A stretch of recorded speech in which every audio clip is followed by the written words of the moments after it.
And we are.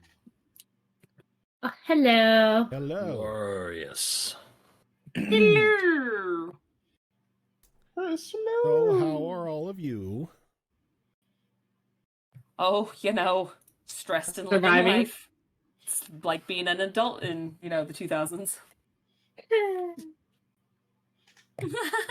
I'm stressed. Oh, God. It's been a long year. Yes, it It's has. only mid-February. Captain, it's This only Wednesday. is crazy. Oh, okay. Yes, it has been already a very long year. Hopefully all the shit just stops like midway through February and everything else is fine. Wishful thinking, I know. I admire your optimism. I mean, it's got to stop at some point, right? That's Does it, though? That's less optimism No. and more of a threat. No, the simulation has been spiraling out of control like ever since 2016. Yep, the devs have just abandoned the game and moved on to their next creation. Yeah, great. that feels now like we have it. to rely on modders? Yeah. Oof. Yeah. This is going to get weird. Yeah. Yep.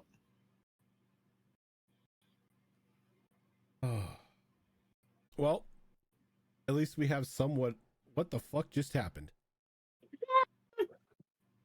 What 2024? the fuck just happened? That was weird. Okay. Me? My Discord just minimized itself on its own. It said, fuck this shit, I'm out. Yeah. So everyone got to see my Thundercats wallpaper. Thundercats D&D. Look, my I'd try it. wallpaper I'd do it. on my I'd do it. my wallpaper on my work computer is Nalani. People have to see that shit all the time. Don't give Rojan more campaign ideas. We don't need It's more. Too late. I mean, it's just a crew of tabaxi, right? Yeah. Yeah, really, it's just a pile of tabaxi with weapons that have transformative properties. That's it. I mean, would Thundercats technically be just a Dark Sun campaign? Pretty much. Yeah. Yeah. Yeah. It's tabaxi and Dark Sun. That's all you've got. It's Tabaxi and Dark Sun with an 80s cartoon twist. That actually sounds pretty fucking cool. Yeah, I would totally play in that. That does sound pretty fucking cool. Maybe. We'll add that Campaign to two the And would be here we heroes. spiral. Campaign 2 would be heroes. Yep.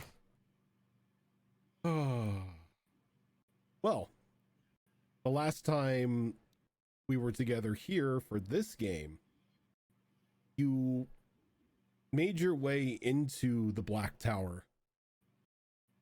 And after well, for some of you anyway, a bit of an ordeal being thrown through the magical currents surrounding the tower itself, you all appeared at the top to confront a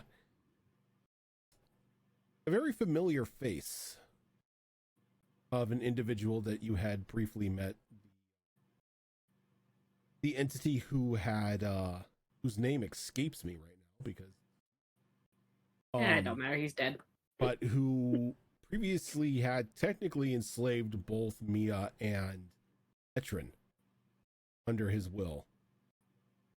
Somebody who you thought would be an ally, talking about how the darkness had to be allowed to rise in order to battle the light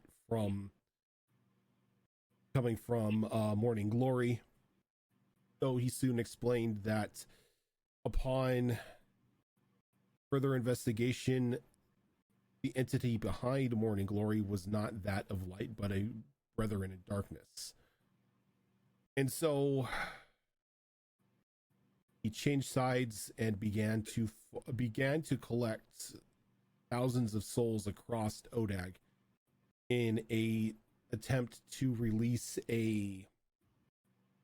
technically a soul scourge, a soul burn across the land to where only the most steadfast would survive and everything else would fall, thus allowing them to bring in an age of darkness and in their eyes at least, bolster the strength of the peoples who survived.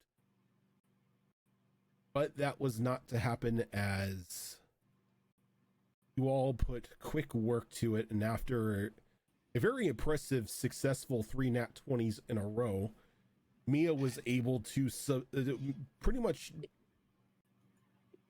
bend the will of the soul bomb to her desires, forming that into a pristine diamond full of life essence that she then sent to the currently abandoned celestial plane, technically to the throne of the Celestials itself. You then had a conversation with the newly born snake god, which Yuriko has come to name Yamada. He urged you all to prepare quick, as time was not on your side. Though, being what assistance he could,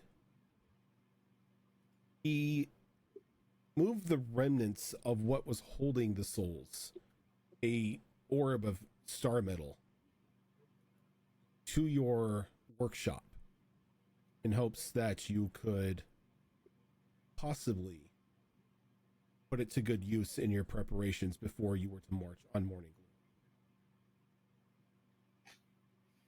And as we ended, everybody was just now walking through the portals, or the portal that Yamada opened, giving you a quick 3-step jaunt back to your house in Hampstead.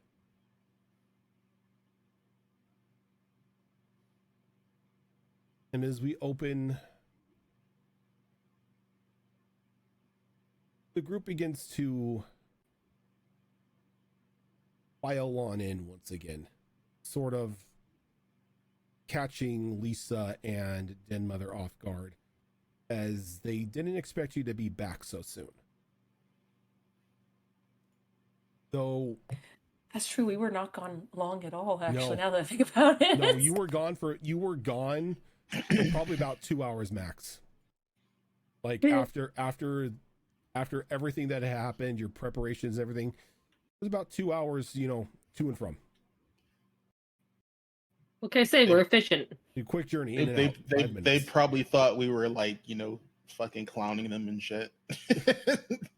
No, we got it.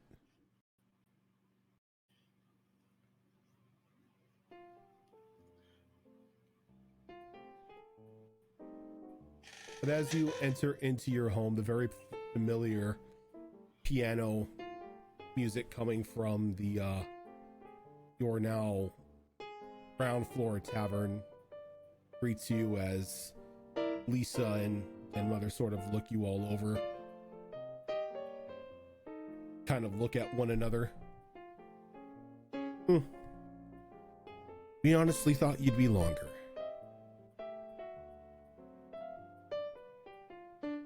So, is it done? Oh, it's done. Yes. Good. So that's at least one. That's at least one victory for us today. How soon do you think you'll be ready before we can head out to Morning Glory? Well, unless we go back to our earlier discussion about gathering some allies, I don't see why we can't take a day to recover. Some of us are a little more worse for wear. And, I'd say after a day we should be good, unless anyone has any objections. I could probably travel after a day or so, but, well, the weave is a delicate thing, and I was not delicate with it. As such, I believe I'm closed off from it for a while. You broke weave? Parts of it. With I Chemic's think- assistance. I think we both did. I don't know if that does for everybody, but I definitely felt the shift. I felt the magic felt more freeing, if that makes sense. Oh yes, there was a wonderful connection after that, wasn't there? It did feel like a weight, like almost chains just fell off. It was quite nice. It was nice, briefly anyway. For me, like I said, I believe I'm grounded for a few days, if you want to put it that way. The gods or someone is clearly not happy with what's been done, but I think it was a great success. But needless to say, no magic coming from me for a while. Well, you did kind of complete that reverse ritual, so I'm not surprised that you're quite literally tapped for the time being.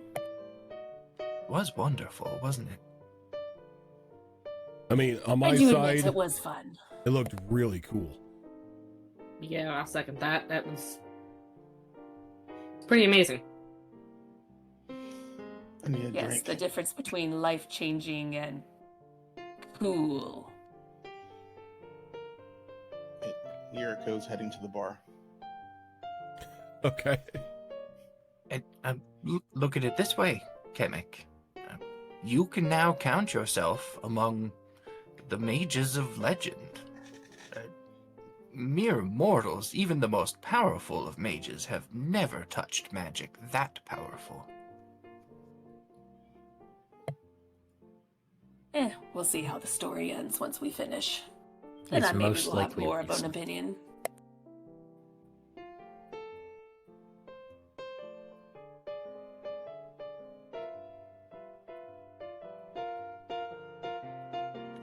Now, is there anything pressing that needs to be attended to, or can I pass out on that couch over there?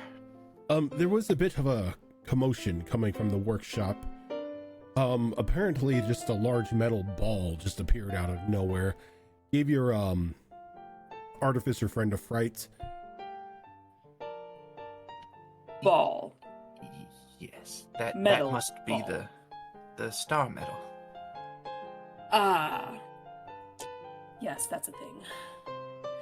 Yes, we were going to have some stuff made, so perhaps the day, if not two, depending on how long it takes, would probably be wise. We don't want to rush this type of work, so if they need a few more, we need to give it to them. Well, if it's gonna help us in the long run, then I'm okay waiting. We have stalled them for a time, so I don't mind being patient. Oh, and good news.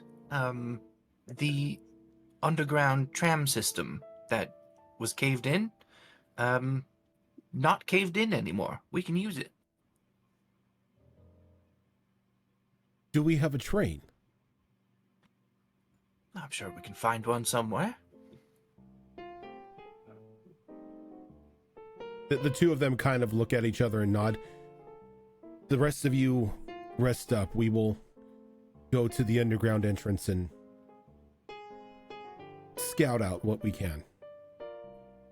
Well, if they thought it was previously caved in, they're not going to be expecting us to come that way. That's a huge advantage. That's not what I'm worried about. If you remember, we sort of lined the walls with those ghouls in order to keep people from traveling by foot. Cave-in of that magnitude, we don't know if any were killed or if they've been rustled or what their condition is. Last thing I want us to do is to go down there and run into a sea of them. That's fair. They kind of like nod to each other and they just begin to walk out of the house. You know, this is strange, but I think since I'm feeling a lot better, and Kemet kind of looks at their skin, noticing they felt better when the snake god healed them, but this is the first time they've actually noticed that their skin's not cracked anymore. Like, I think I'm feeling well enough to peruse the streets just to see what the state it's in. I'm not expecting much, but it is free for us to move about now, at least. Seems to be, yes. Then back to reading. I have much to write in my tome now. Now with this nice surge of magic, I have a few spells that need to be written in my tome. Actually, before you depart, Kemek, a quick thought. When we were in that tower, when we first entered it, you had examined the teleportation rune. You said it was a goblin make, right? Of teleportation, yes. Do you know, was the tower itself goblin construction? It's nothing I even considered until that moment, and... well, to be fair, everything was on hold when we had to rush to the top, so... that is actually on my to-do list once I come back, is to kind of study a bit more of that. Or at least delve into whatever I can find, if that is of goblin make. If it was, it would be hundreds of thousands of years old. It would not be done by goblins now and even a few hundred years old. So I will have to delve quite a ways back. Well, if it does turn out to be of goblin construction, I don't know what your plans are after all this is done with, but vacant goblin tower seems like a goblin should be in charge of it. You see Kemek give you that very familiar, creepy, wide grin as Kemek goes, "Oh, I'm already ahead of you, and I'm glad you thought the same thing I did. Once this is all done, I wouldn't mind claiming that as my own, oh, what do the others call it? Mage tower, as it were.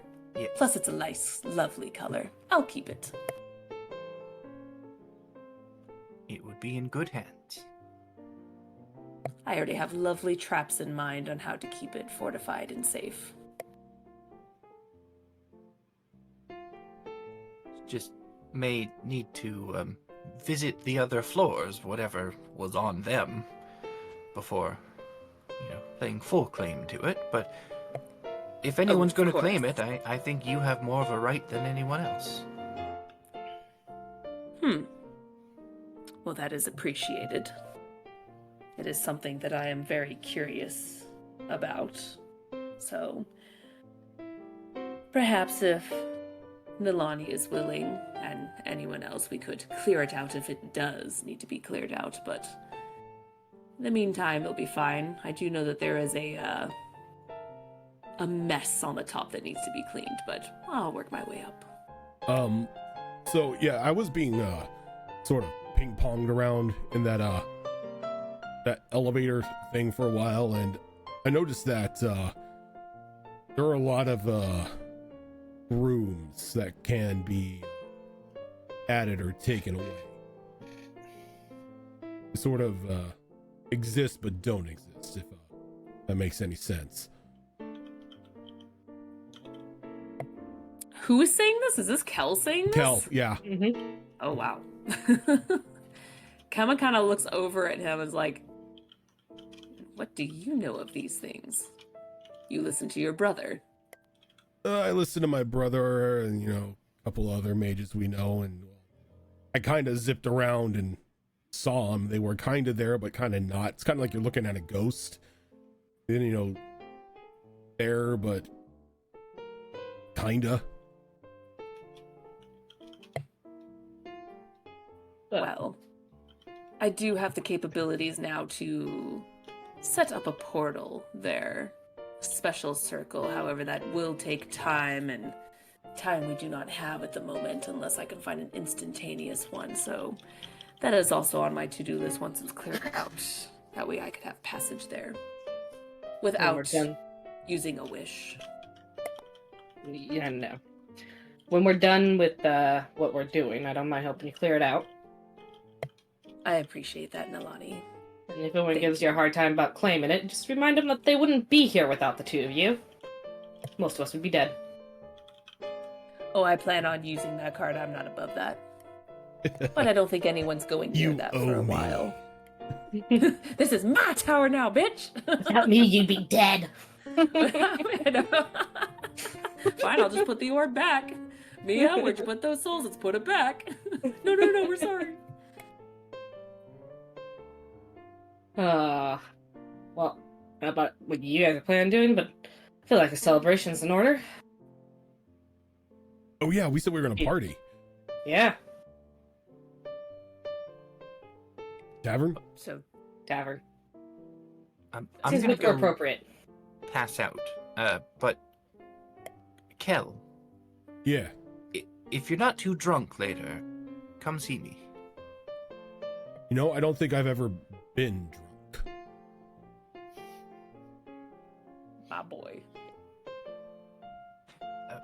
Perhaps don't try to get drunk tonight. Then you and I have some things to discuss later. He kind of like raised his eyebrow. He's like, if you want to talk about magic stuff, my brother is the nerd out of the two of us. But it is magic stuff, but not arcane stuff. I'm not a cleric either. I am what you see. It's not. Don't worry about it. Don't think about it too hard for now.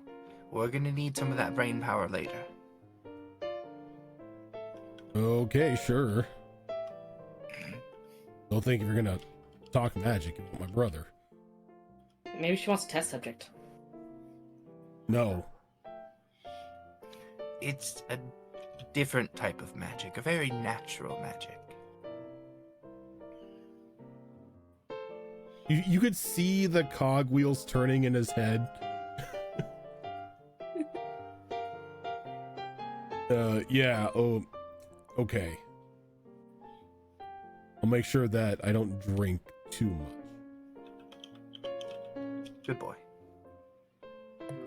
I just now realized the moment you said that, Rojan. In campaign 2, Ash eventually drank so much of that paladin beer that she was immune to being drunk ever again. Mhm. Oh no, it's hereditary. They got passed down to her boys. My boys, yeah.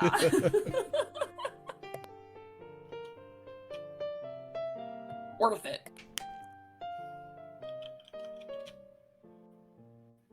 So he kind of just like begins to walk off towards the a little deeper into the first floor of the house, is to where your tavern's at, kind of where Rose ran off to.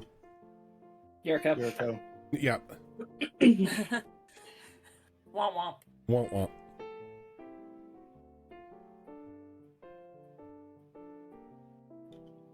So where those of you so Kemik's gonna go saunter about town. Kel and Alani are going to the tavern. Yuriko's already there. Mia's gonna go pass out. What is Azure Claw gonna do? Azure Claw is excessively curious more about this orb. A, orb. B, make sure his workshop is not blown up at this point. I left someone alone Fair. in the workshop. I want to make Fair. sure there is not a smoking set of boots remaining. Fair.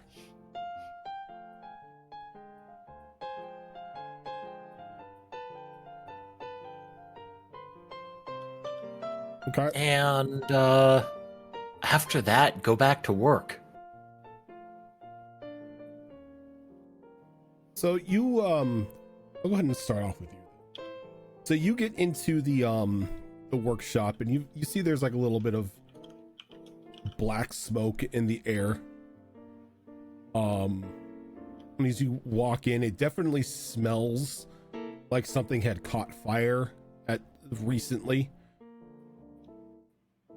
But your alchemist friend is still there, a little singed, sort of like black blast marks on the clockwork body. And she's kind of just taken aback, just staring at this this orb of star metal that made its way into the workshop unannounced. What exploded? A batch of the ink that I was making. I am dreadfully sorry, but this just abruptly appeared out of nowhere, and it gave me a little bit of a fright, and I added a little bit of too much of this and not enough of that, and boom.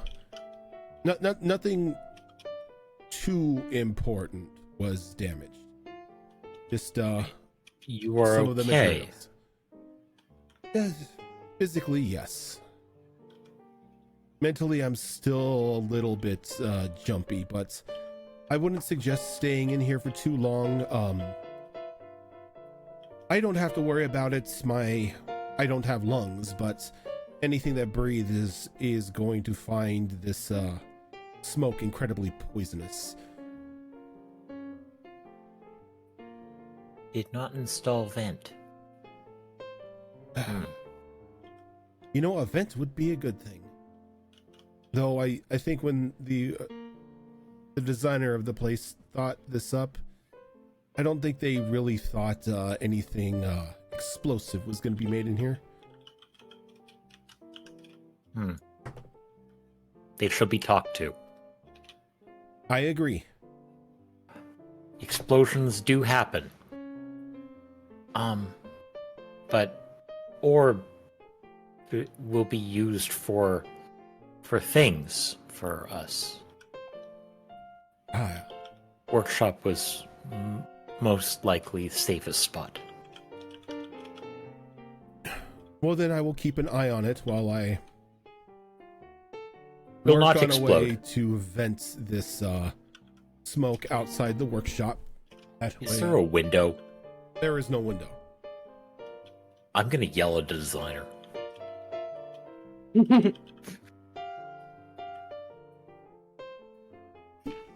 Well, since I can't be in my workshop then, must go have discussion with. I can't remember his name. Ollie? Butler? Was it Ollie? Oliver? Yeah. Ollie. Oliver. Must go or have Ollie? discussion with Oliver. Okay. She sort of nods and begins to like rummage through her pack as you see she's like randomly starting like to connect things.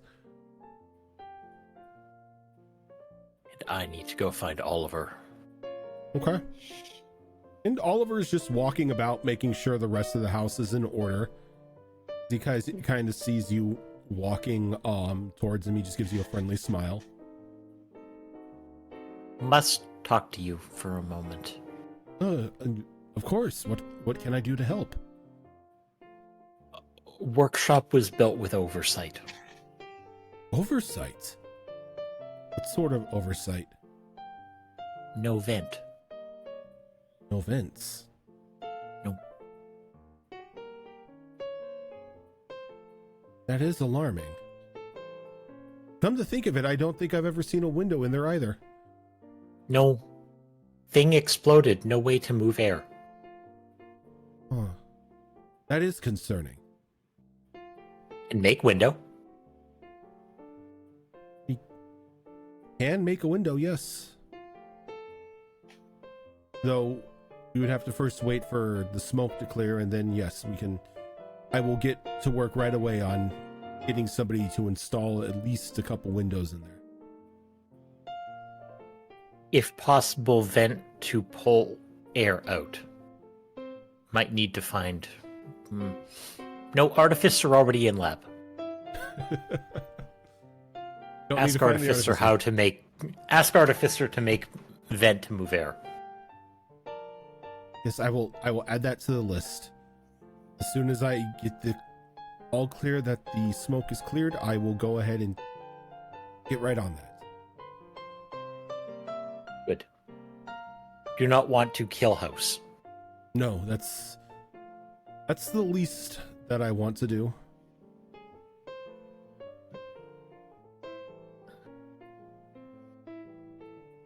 And Claus is going to cock his head to one side and wander off.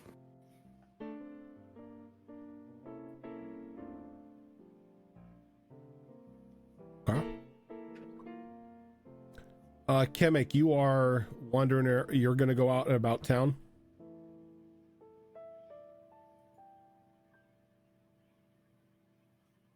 Yeah, it's more of just a simple, just kind of going out and seeing what has happened after they kind of stopped all that. They're honestly not expecting too much, but they just wanted to see what's going on after what they did. Plus, they're honestly not 100% sure what happened with the ley lines and everything. They are not aware of what's going on, so it's kind of perusing and seeing what's going on real quick.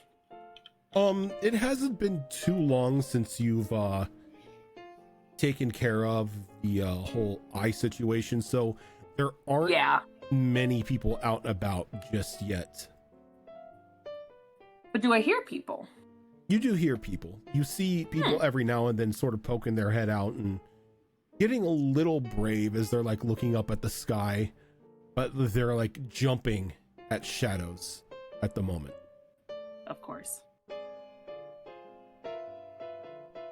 Okay.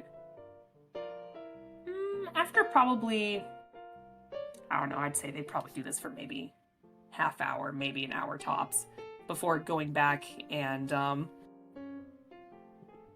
not wasting any time, pun intended, as they start doodling, writing a couple of spells in their tome. Okay. Using the crap ton of paper I've bought now that I have access to 5th level spells. So yeah, that's and that does take quite a bit of time to do. Although I did hit a level, whatever it was, several levels ago, where it takes me half the time now to do my specific spells. So, but yeah, it's going to be time consuming. So that's pretty much what Chemic's doing for the rest of the time. Okay. Our 3 drunk friends, or 2 drunk friends and 1 person who can't get drunk. Oh, poor Cal. Is it poor Kel, or Is it poor Kel? That just means he gets a party all night. Look at the bright side. He's not gonna cut any of his fingers off in a drunken stupor trying to win a sword. Look, that was just before she ascended. So, but the best part is he doesn't get alcohol poisoning or anything. He's immune to it. So it's like drinking water to him. Yep. Spicy water. That's about it. Tasty, spicy water. Tasty, spicy water. All of the enjoyment, none of the regret. Yeah, pretty much. Yeah. This guy could have endless Moscow mules. I'm jealous. Oh my god, now that you say that out loud, oh, that's what I got drunk on yesterday. Damn. I had like, what, 4 Moscow mules yesterday? 5 Moscow mules? No, I had 4 at least. 3. I had 4. 3. Either way, I was drunk. There was If you don't remember how many, it was the right amount. Yes. That's true. Plus shots. So in the tavern, there's already been a little bit of a spread beginning to be placed out on like one of the bigger tables. Nothing too fancy, but you know, meats, cheeses, breads, all that fun stuff. And then pretty much since it's your tavern, you have open bar to whatever you want.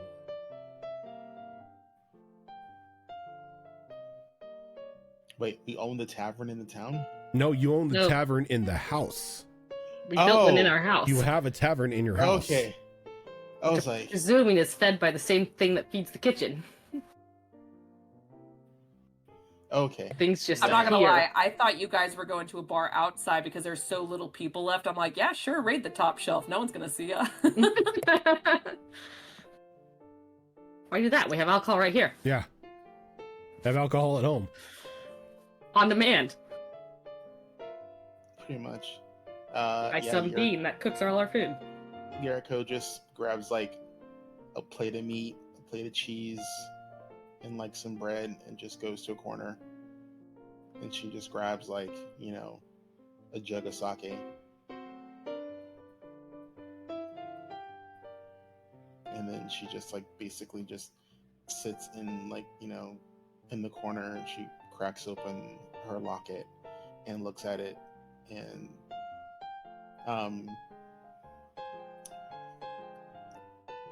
she's singing what she can remember of the lullaby her mother used to sing to her when she was a little kid. Okay. And she's basically doing a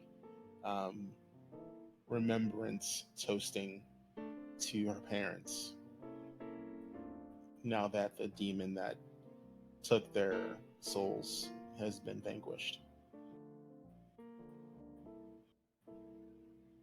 As you're doing that, can you give me an insight check?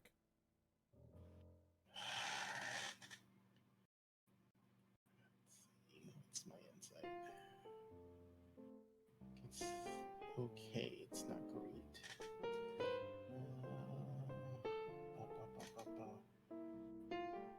Oh God, no! It's horrible.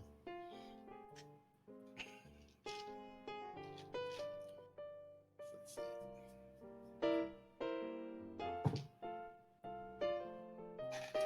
I rolled a 20. So 22. So you're sitting there, and as you're like, you're singing this lullaby, and you're like trying to remember your parents. Images of the fight keep playing over in your head, and every time it keeps like it's on loop, and you keep thinking about it. It was just something off about that demon.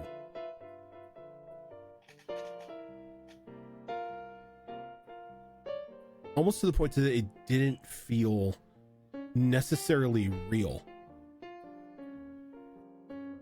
And then you sit there and you begin to remember that the boomerang that you have wasn't broken off of a central horn like the one that he was missing. It was broken off the left.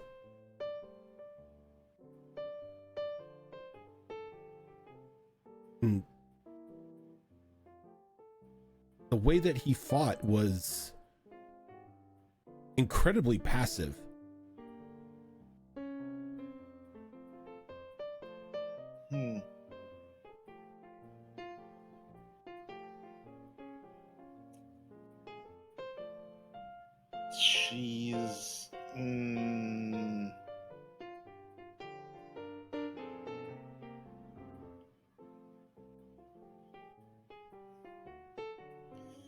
She's gonna stop singing and start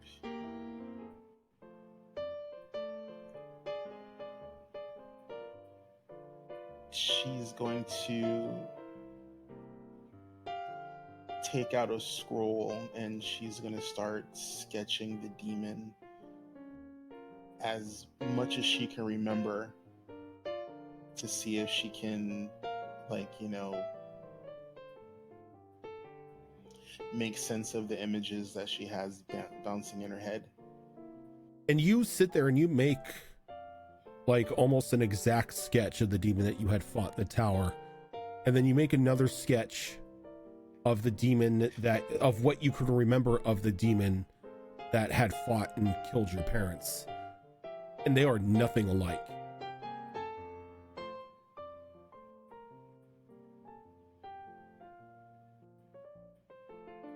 Size-wise, maybe. But the demon that fought your parents was a lot more aggressive. It was like an endless torrent of rage, as this one was a little more controlled. Did they look the same? No, or is it just... not at all.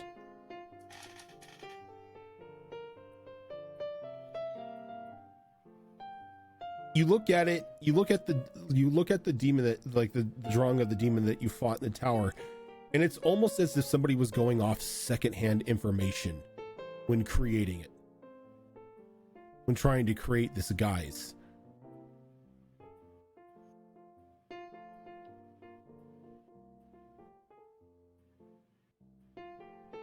There are not very many people who would have the information about my parents being killed by Not a at all. demon. Or the exact look of the demon itself.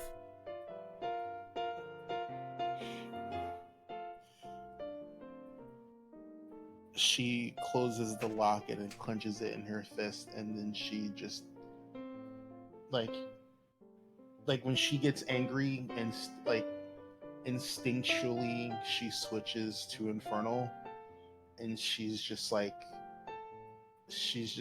someone's fucking with me.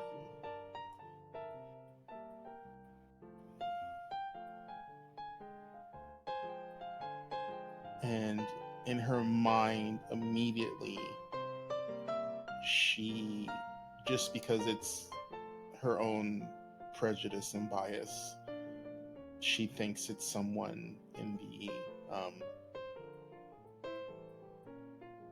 the Bloodhunters Guild.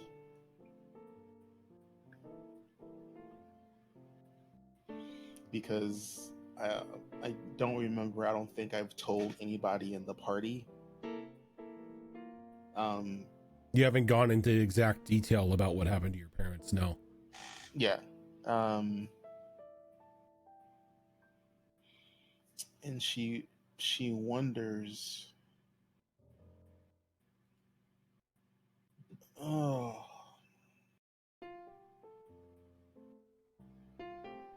she doesn't know if this is gonna like poof her or not, but she's still speaking infernal to herself. She's gonna like, Hayato, are you fucking with me? There's no response.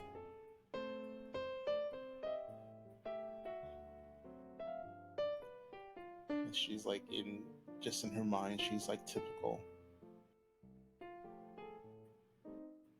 But now she's got a bug, in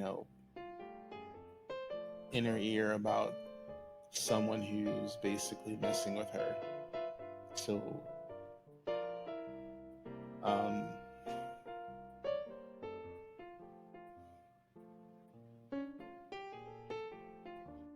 she's really confused.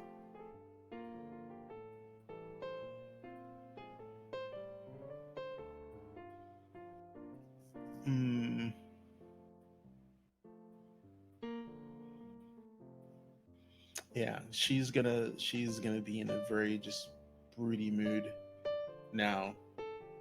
Now it's not just, a happy remembrance. Now she's in a pissy funk. And she doesn't put the scrolls away. She just has them out, and she basically puts her locket back around her neck, and she's just like, anytime she gleams of something or something strikes a nerve, she writes it down, but she's just angrily looking at the 2 sketches she made.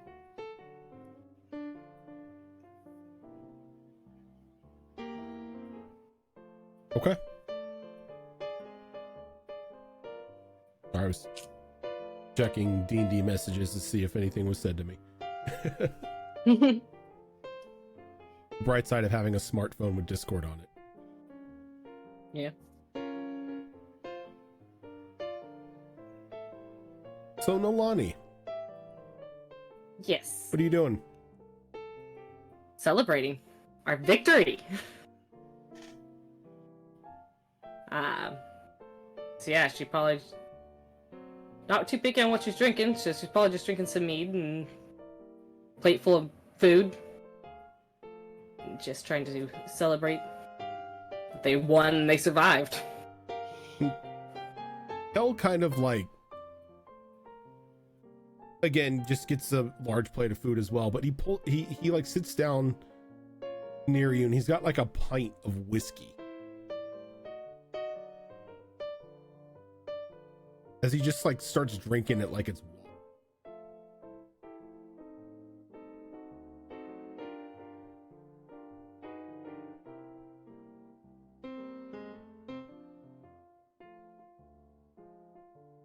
So is it really that you can't get drunk, or is it that you never drank enough to get drunk? Look, my brother and I have tried to get drunk before. Ran up quite a tab at a local tavern. Nothing seems to stick. Don't know why, but good genes, I guess. Or magic, or because we're part vampire. I don't know.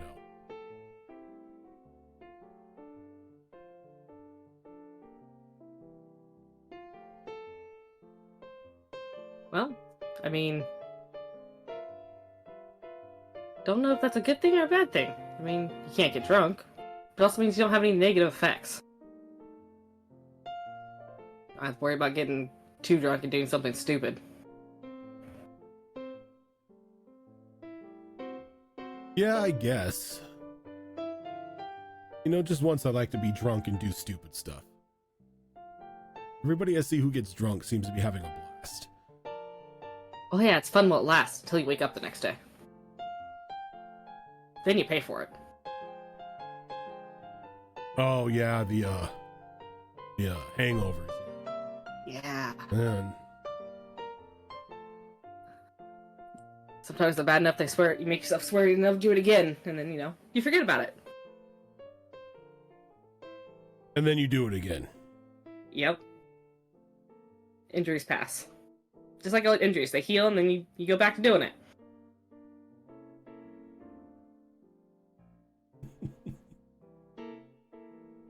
Making him extreme lightweight. Yeah, so I've got no clue what Mia wants to talk to me about, and kind of worried. I mean, I have no idea either.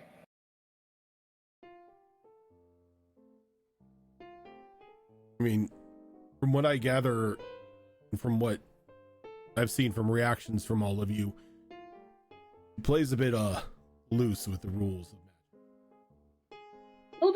A little bit. She also likes to touch things she's not supposed to touch. Well, I can't fault her on that one. I've touched my fair share of shiny things. Probably were a bad idea. Yeah, Mia just does it far more than the average person. But same time, worked in our favor a few times. And not in others. There was the whole werewolf debacle thing.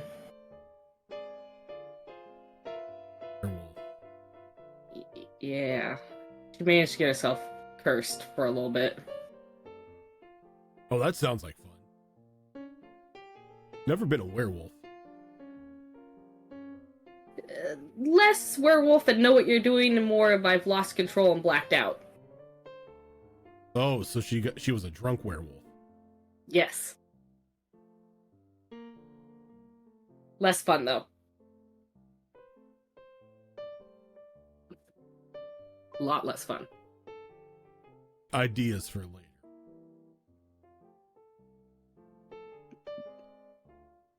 I don't think I want to know. Got a werewolf friend back home. Need to get him drunk on a full moon. See what happens after. This one seemed to have control of himself because Mia did not. Kind of killed indiscriminately. I don't know. He's kind of a sad drunk, so maybe I'm just gonna just expose the world to a crying dog for a night. Oh god. That sounds miserable. Drunk wolf is basically just a husky. Yes. Yeah. Yes. Yeah.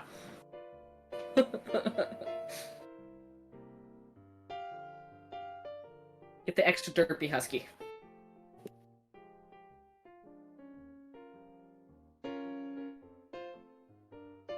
Can't believe me, I pulled that off and we're not all dead right now. Right? That was right out of the stories from my parents. Fighting some evil entity bent on destroying life. Pulling victory out of your ass. I mean, if I didn't see it firsthand, I would say you're full of shit by telling me that, but yeah.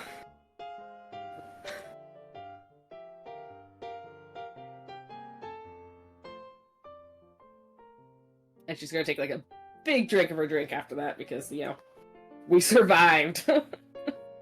I don't know. I think you would have survived. That wizard was all bent on, only the strong will survive. And you're one of the strongest people among us. In some ways. Not too good at keeping things out of my own head, though. Sometimes it happens. Yeah. But hey, It does. you won a duel against a ghost and became queen of the Goliaths of the North. This is true.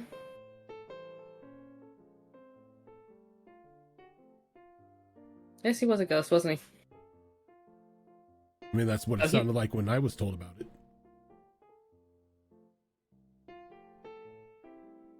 I mean, he's still technically here. He kind of like looks around. I doubt you could see him, but he's... Did they explain to you exactly why I was the one that had to duel him? No, just you got in a fight with a ghost and won, and you got to keep your body. Well, I'm gonna have to ask it this way, because everyone else I've explained this to didn't know what it is. Have you ever heard of a twin soul? Twin soul. I think I read something about that in one of my mom's books. 2 souls, 1 body? Yeah, something like that. Yeah. He'd be my twin soul. So he's still here.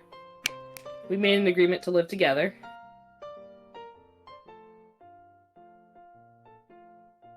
See. That's cool. Yeah. Hey, at least you know your twin doesn't, bug you the entire time. Not yet. I guess on my end I can punch mine. Yeah. There is that. But he did help out actually. He helped me word that wish to get us to the portal. Oh, I was gonna ask if he helped you word the wish for the cart. No, I should have asked him first. Plus side, We have got a a cart. Yeah. There's worse things to have. I just don't know how we're gonna get it out of the observatory. We're gonna have to probably take it apart and reassemble it. There's that. We could probably ask Ollie to get it out of there. He could probably have someone come in and do that. Yeah, maybe. Too bad the observatory doesn't open. We can just roll it out the top. That'd be fun.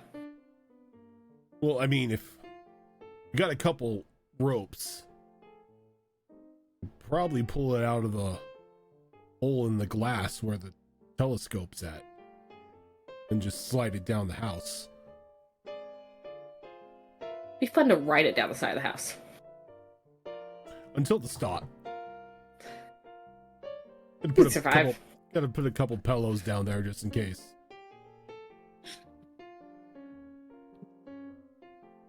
Later on that night, hi, I'm Nalani. Welcome to Jackass. Yes.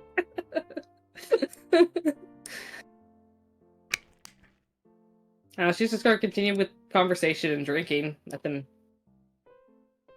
too big of a thing happening for her tonight. It's mostly drinking. So I need to ask. Can you be my backup just in case Mia asks me something weird? Sure. Okay. Like, Do you want me to go see her with you? You want me to wait outside the door? Wait outside the door, and if I yell some weird word. You say a lot of weird words. Which weird word? Papaya. I say Okay. papaya out of nowhere. That means you kick in the door and do whatever you need.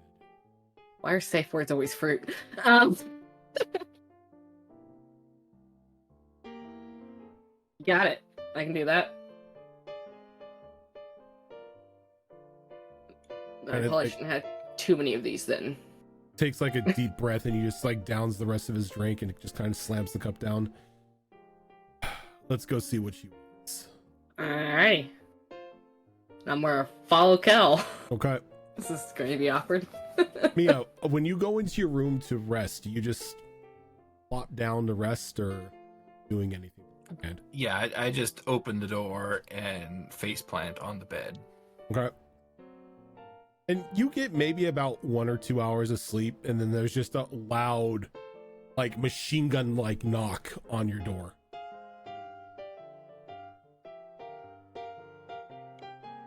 I'm awake. Give me a minute. Give me a second. Who is it? What do you want? It's Kel. I'm here about that thing. Oh, right. Yeah. Give me a second. Get up and fix my hair and fix my outfit and open the door. Come on in. He just like waves, kind of like looks over at Nalani like a little hesitant, but takes a couple steps in. I sit down on the edge of the bed and like pat the seat next to me and look at him.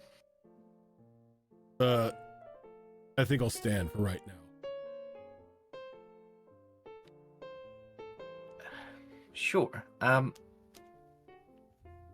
have to ask, Kel.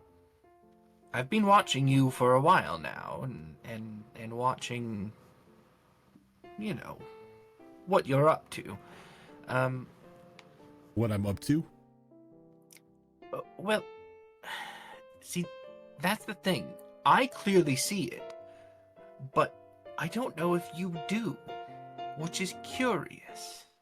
See what?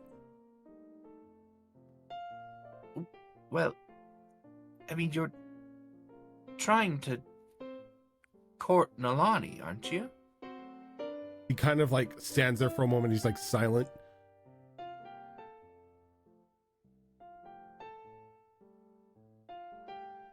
You know, now that you mention it, we do spend a lot of time together.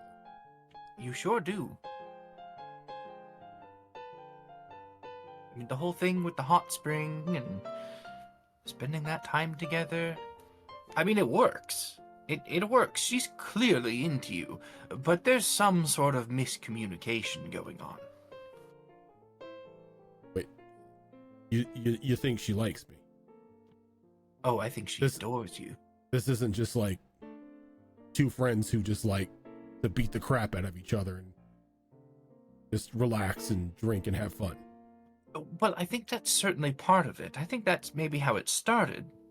But, I mean, the way you look at her and the way she looks at you and the way you hit her and the way she hits you, there's clearly more going on.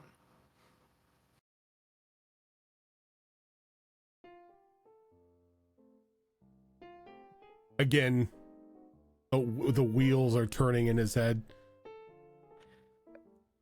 Listen, Kel. We're headed for a very big battle. This is possibly a cataclysmic event for this continent. I know, right? Fucking cool. Sure. But my point is, you know,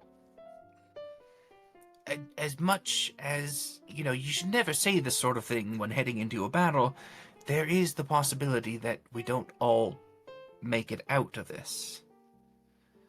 We've got a few days now. I think you need to seize this opportunity while it's right in front of you.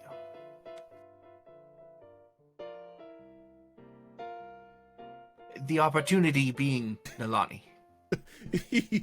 You see that he goes to open his mouth and you know he's gonna ask you like what opportunity.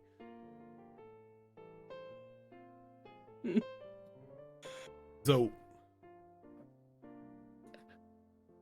you think she likes me more than just like a friend, like a pal? Oh, Kel, sweetheart. I don't think, I know.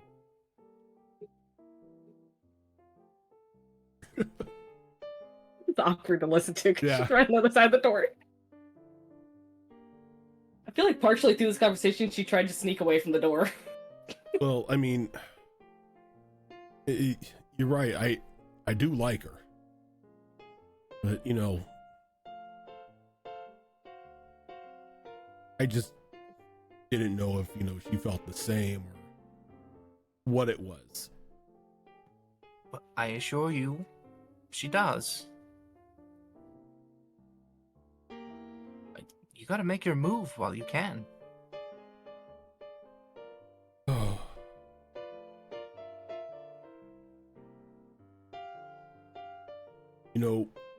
I've fought a lot of things. I've killed a lot of monsters. I have to say, I've never been this terrified. Love can be a terrifying thing. You don't understand. Don't I? Tales that my father told me about the Goliath women where he was from. If you tried to court one and they said no, they killed you. There was no, I just want to be friends, anything like that. No, they quite literally ram a sword through your chest.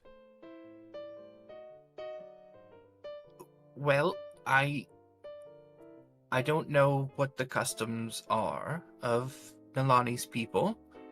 And I suppose there is a chance that could happen. But is that not a chance worth taking, Kel?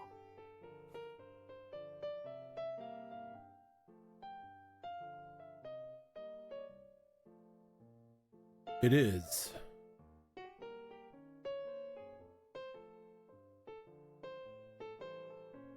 It's just like stands there and thinks, no, I don't think that would be the case. Not that either.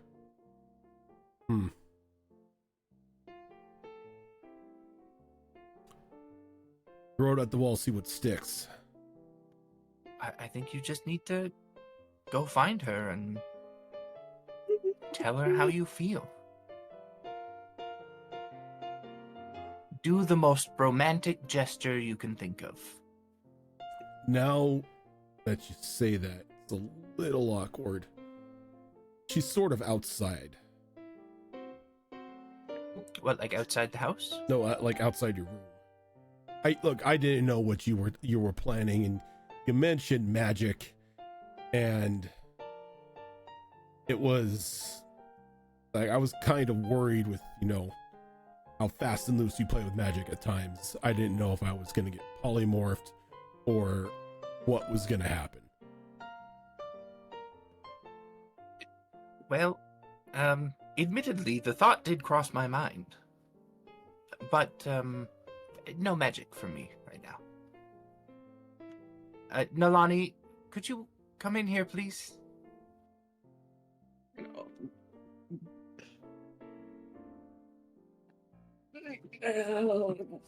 Door slowly opens. She's like beet red. Didn't think your gray skin could go that red. It's red. And she just stands awkwardly in the doorway. Doesn't come in the room. Well, Kel, it seems I've done the hard part for you. As Your feelings are out in the open now. he takes a deep breath, and you just see his demeanor change a little bit. As like he walks over to Lolani.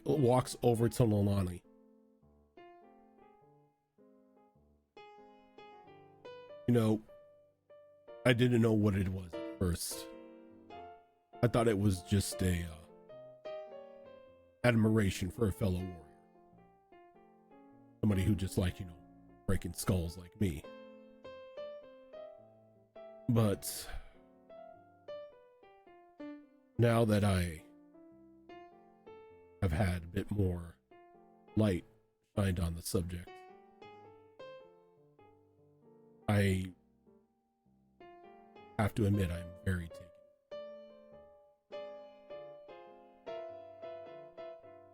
Not because you can technically kick my ass from time to time or your prowess in battle, but everything about you I find to be beauty incarnate.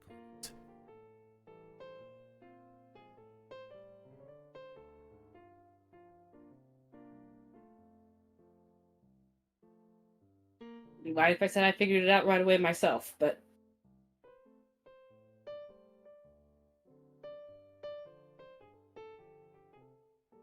I feel the same way. You kind of see he smiles and there's like a look of relief on his face. Okay, so no chest, there's a sword through the chest. I don't know anyone who does that. The clan would be so small. That's what my dad said. Maybe it's a difference in cultures. Could be. You can't really afford to lose warriors to that. And also, you didn't demand I recite poetry to you, so yeah, this is definitely a cultural thing. Who recites poetry? Yes. Again, where my dad is from. The Interesting. men, when they go to courts, someone they are taken with, read poetry to them. And it either ends in a bond or death.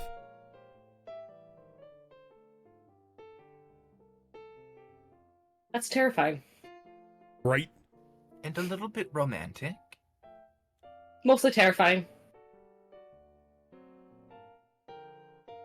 But yeah, I do like you.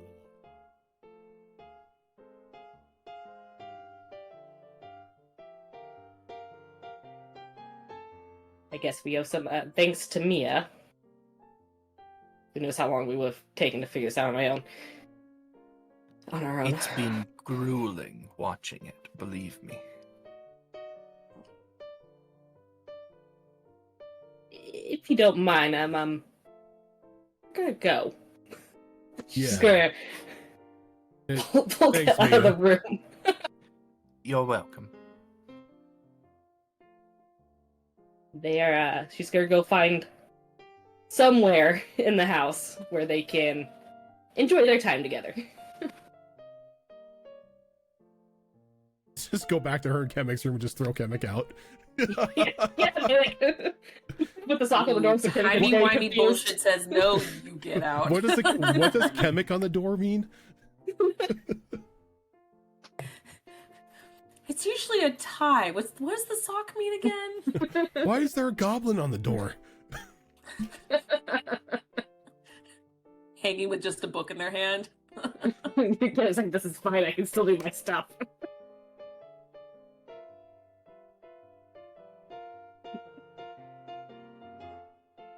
All right, so the two of them go off to do their own thing.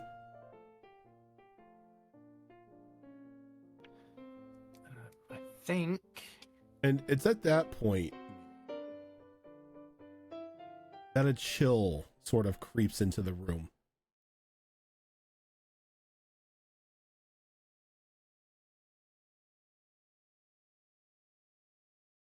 Well, that was beautiful.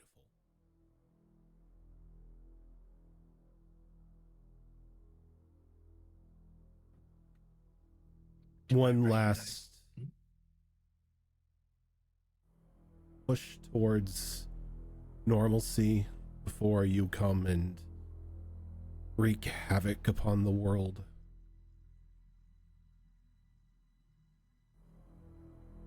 I know what you want, little angel. It's the same thing I want.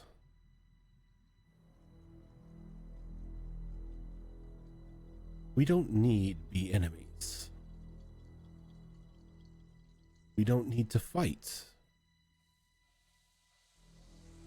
We can be one.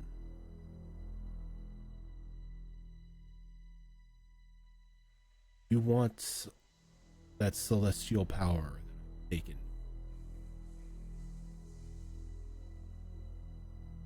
It's yours.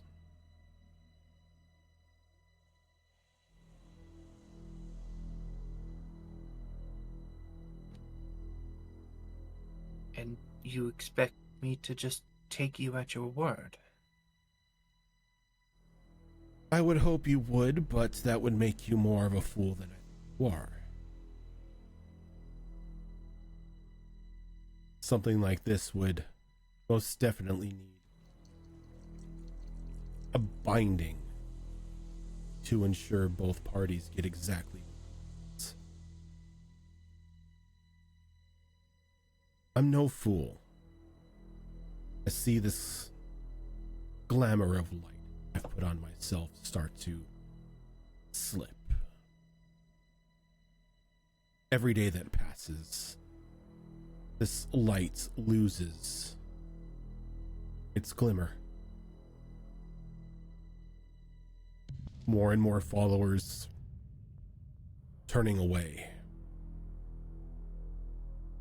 I've needed to quarantine those still in morning glory to their homes, ensuring that the more fervent of the followers keep praying.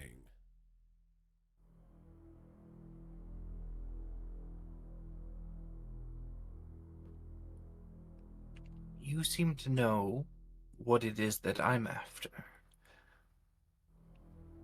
But I have only a vague picture of your ultimate goal. Is it godhood that you seek? You've hit the proverbial nail on the head. I finally seek ascension, finally seek what is owed to me, what has been owed to me since creation, and has been so cruelly denied. Owed to you. My siblings, my oh so glorious brothers and sisters, with their power to mold and shape the cosmos itself,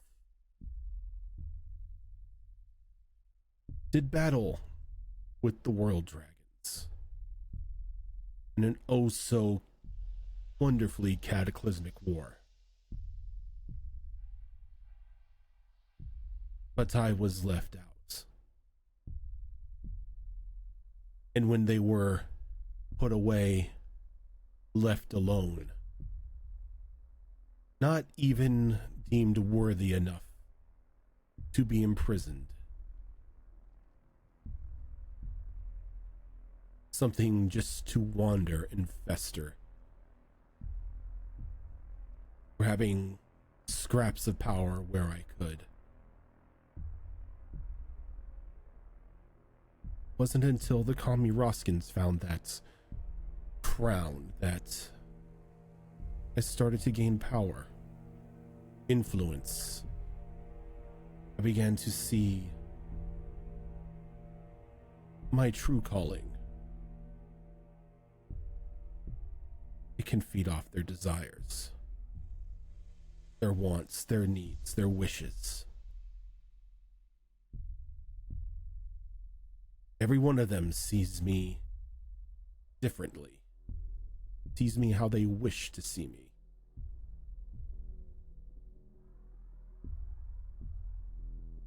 And when that gate opened to the celestial realm, I was able to gorge myself on the little power that was there. When that blasted fool from another realm popped into here, I pounced on him as quick as I could, took his identity, his power, and began to shape this land, shape the light, shape the lie.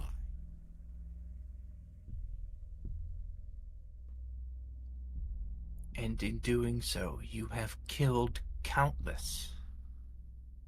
A means to the end. If it was ascension that you sought, you didn't have to go down that path. Ascension is a pathway of sacrifice. Life must be lost for one to ascend. Much life. And if they follow your words, if they worship you as a god, their deaths have even more impact. But did they not have the right to choose to make that sacrifice themselves? What you did was murder. You stole from them. Stole from my kind and from countless others. You believe I stole from you? You stole from me. That was an unforeseen circumstance when you touched that obelisk. It wasn't meant for you. But I couldn't simply give it back. I saw something in you that I see in myself. A desire to be more than what you are. Held on to your celestial nature in order to give you a taste of what I've experienced. That emptiness, that desire to be whole once again. Give you something I've given nobody else. Not even that full brain scale.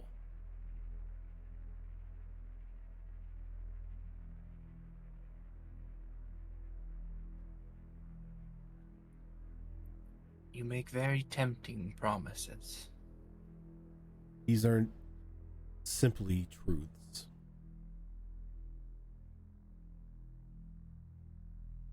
You see, for as much power as I have amassed, yes, I could technically ascend, but I have not a body to do so.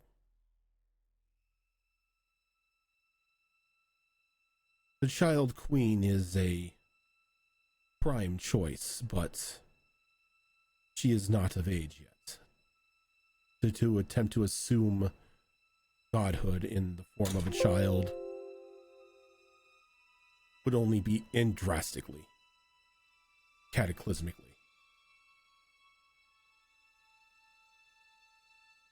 But you, why, you'd be the perfect vessel. We could ascend together, begin to shape the celestial realm and the realm below it to our desires.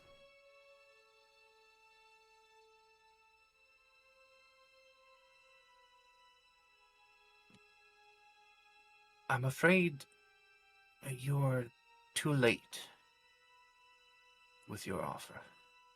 Had you approached me 3 weeks ago, I don't think I would have been able to turn you down. But when I saw the celestial plane with my own eyes, what it had become, I knew that the only purpose that I had left here on the material plane was to restore it, not to what I desire, but to what it desires. And I believe in order to do that, I need to take everything that you have. And I'm willing to give you everything I have. But you must understand, Mia, receiving it willingly or taking it by force, you take me with it. I have no physical body. I am a direct manifestation of power. If you wish to take the power, you are more than welcome to. And I come along for the ride.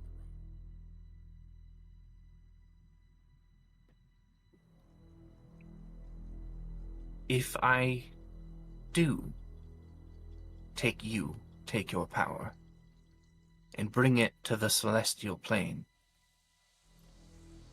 you have to know that you won't have a choice in what happens next.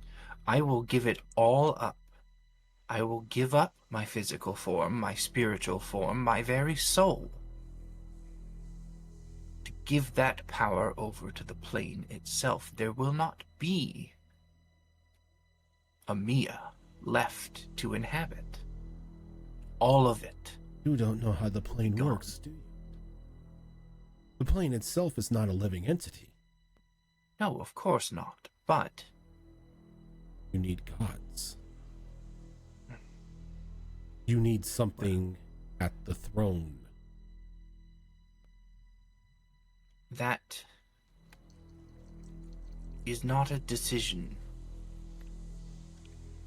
that I have any right to make, and that is not a seat that I have any right to take. But it's open. Nothing has sat in that seat for years. There is no high god anymore. There's no gods anymore. Save for that snake flying around, claiming it's a god. But without the plane of the Celestials, they're nothing more than ascended beings. Beings that can still be killed. Beings that can be absorbed. But when the plane begins to heal, others will come. Others of my kind will be born on the material plane, and some of them will find their way to the celestial plane. There will be countless across this world and the next. If It you is give not yourself, for me if to you give decide all who power to sits. the celestial realm, nothing like you will be this plane again.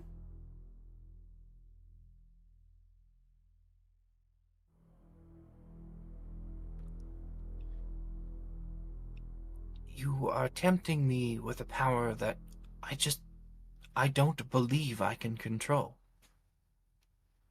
And yet, you have broken through boundary after boundary after boundary. Through things that you yourself could not perceive yourself ever doing. And yet, you continue to climb even higher.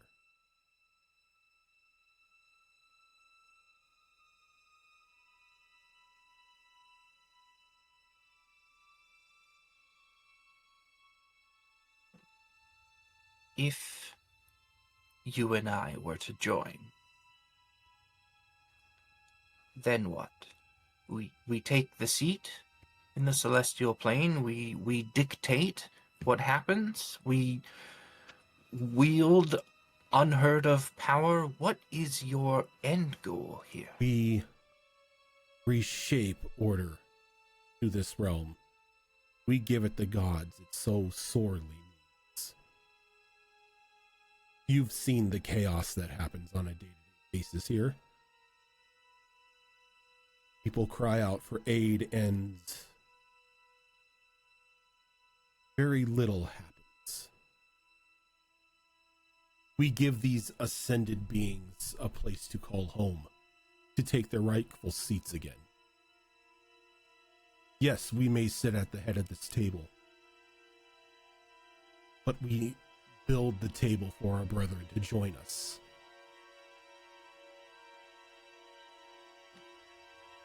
And when the mortals cry out for help, will you be willing to help them? All those who worship will be helped. If not by me, if not by us, by others.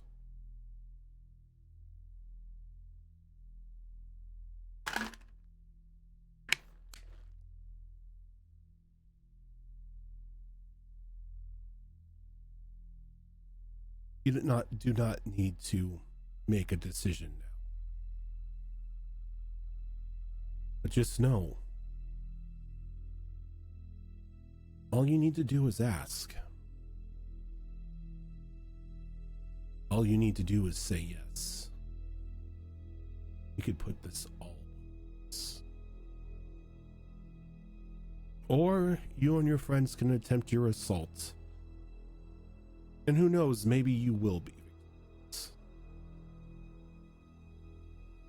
maybe that little ritual of yours be able to contain the power that I lost. Maybe you're even successful in giving yourself to the celestial plane. But there's no guarantee. I offer that guarantee.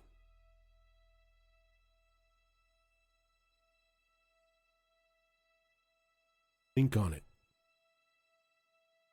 I already know what choice I'd make. And with that, the temperature returns back to your room and the voice is gone.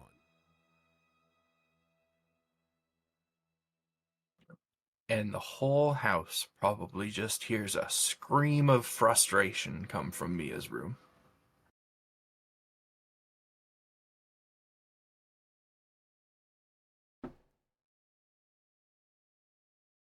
It's okay. She's just going through menopause. I'm not going to bother.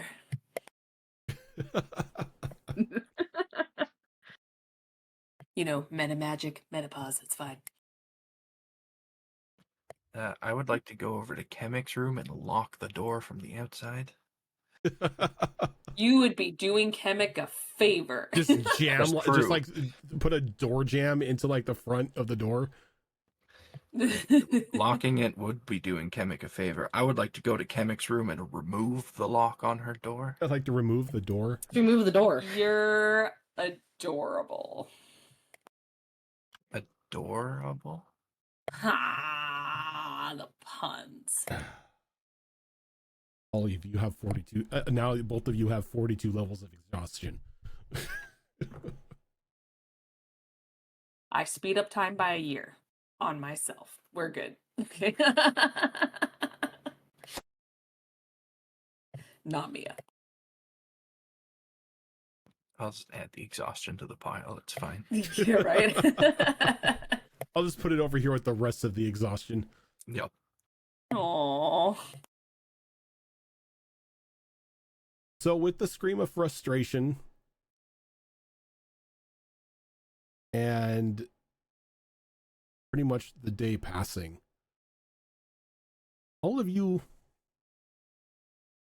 at one point or another get some sleep. Question. Yes. If I remember correctly, we got up in the morning, kind of made our plan, did the wish, eventually teleported over there, and it's been a couple hours. So we still technically have like the whole day to do stuff, correct? You have like the afternoon. Okay, I'll say with that, I need 10 hours total to get these spells in my book, so I'll say I'll just work on one for that day. Okay. I've So- paid my dues.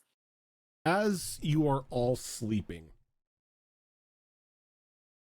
I need perception checks from each of you. It's Perception check. advantage because we're sleeping? Disadvantage because you're sleeping. Oh. Why? I didn't need any help with that. Jesus Christ. Look, I'm sorry. I just had to be clear. Oh, F me sideways. Okay. I mean, there's no way I'm getting a good roll in this. Have you seen my perception? Oh, God, that sucked. And my other die was amazing. That's 8 for me. 3. Yeah, I rolled a 2. The other one was an 18. What'd you guys get? I got a 0.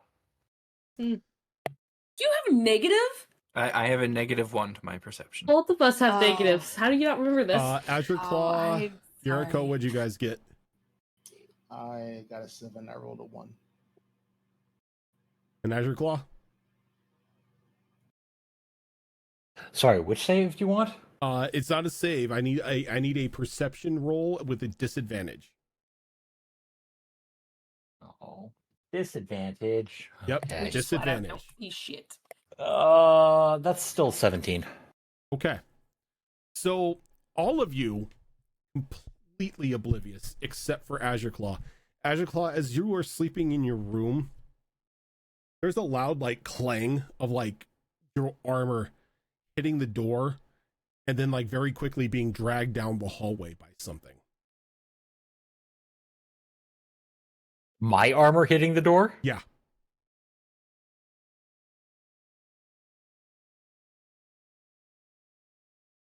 Um.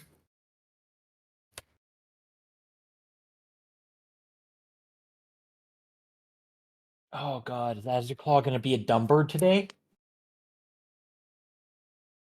The right answer is always yes. Oh Mhm. yeah, Azurclaw's gonna be a dumb bird. Azurclaw's gonna rip open the door, grab one of the swords off of the bandolier on the side. There's basically like an umbrella holder full of swords next to the door. Not surprising. He's a Just fighter. grabs the first blade and just runs down the hallway after his armor. All right. And as like you come out and you come around the corner of that sword, you don't even see or hear your armor anymore. And you stand there and you strain for a moment, just waiting, just trying to hear just any sort of telltale noise. And then there is a thud as the workshop door flies open.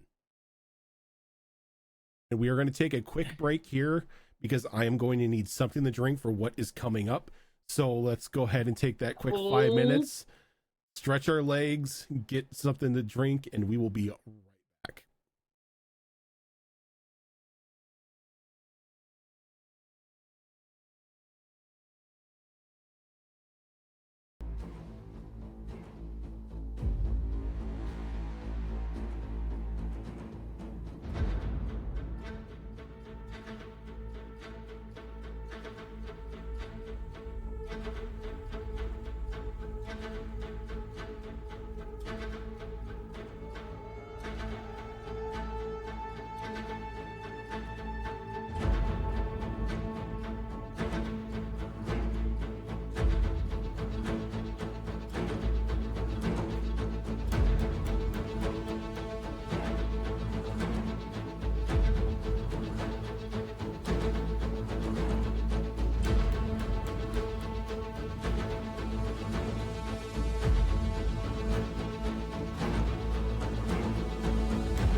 For the carpet and And counters will do. we're back.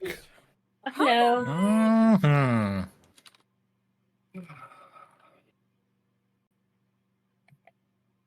So, Azure Claw. Yes. After hearing your armor being taken out of your room, Chasing it down the hallway. chasing it down the hallway, losing it for a moment, and then hearing the door to the workshop opening downstairs. What is the bird doing? What is the bird doing? Oh, this is gonna be fun.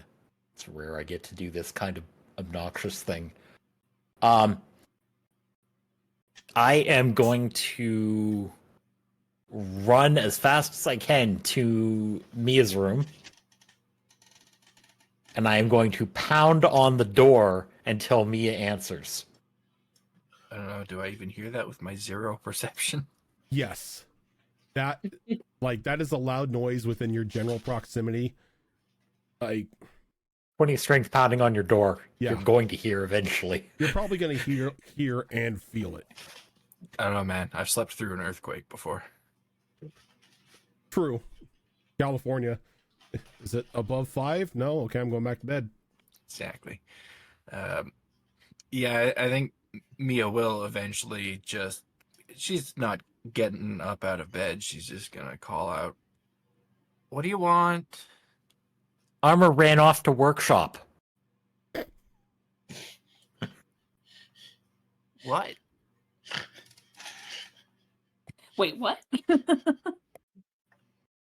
Armor ran off to workshop. Give me a second. And Mia, as you turn over, you notice that your robe is missing. Your robe and your hat. Are you naked? All right, Have no clothes. Something's going on. And she just grabs like a bathrobe that's probably hanging in the closet or something and wraps it around herself. Got that lovely like frazzled bed hair going on, and she just opens the door. Your armor ran off to the workshop. Did it by any chance take my clothes with it? Not sure. Is it in the workshop now? Think so, yes. Let's go see. Do you alert anyone else?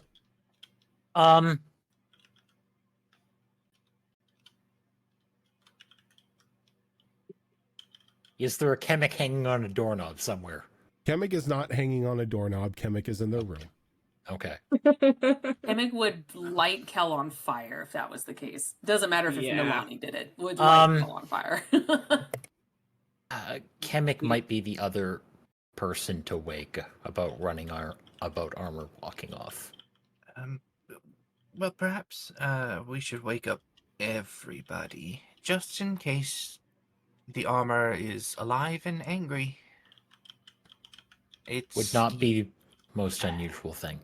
Yeah, with everything that's happened, it's in the realm of possibility.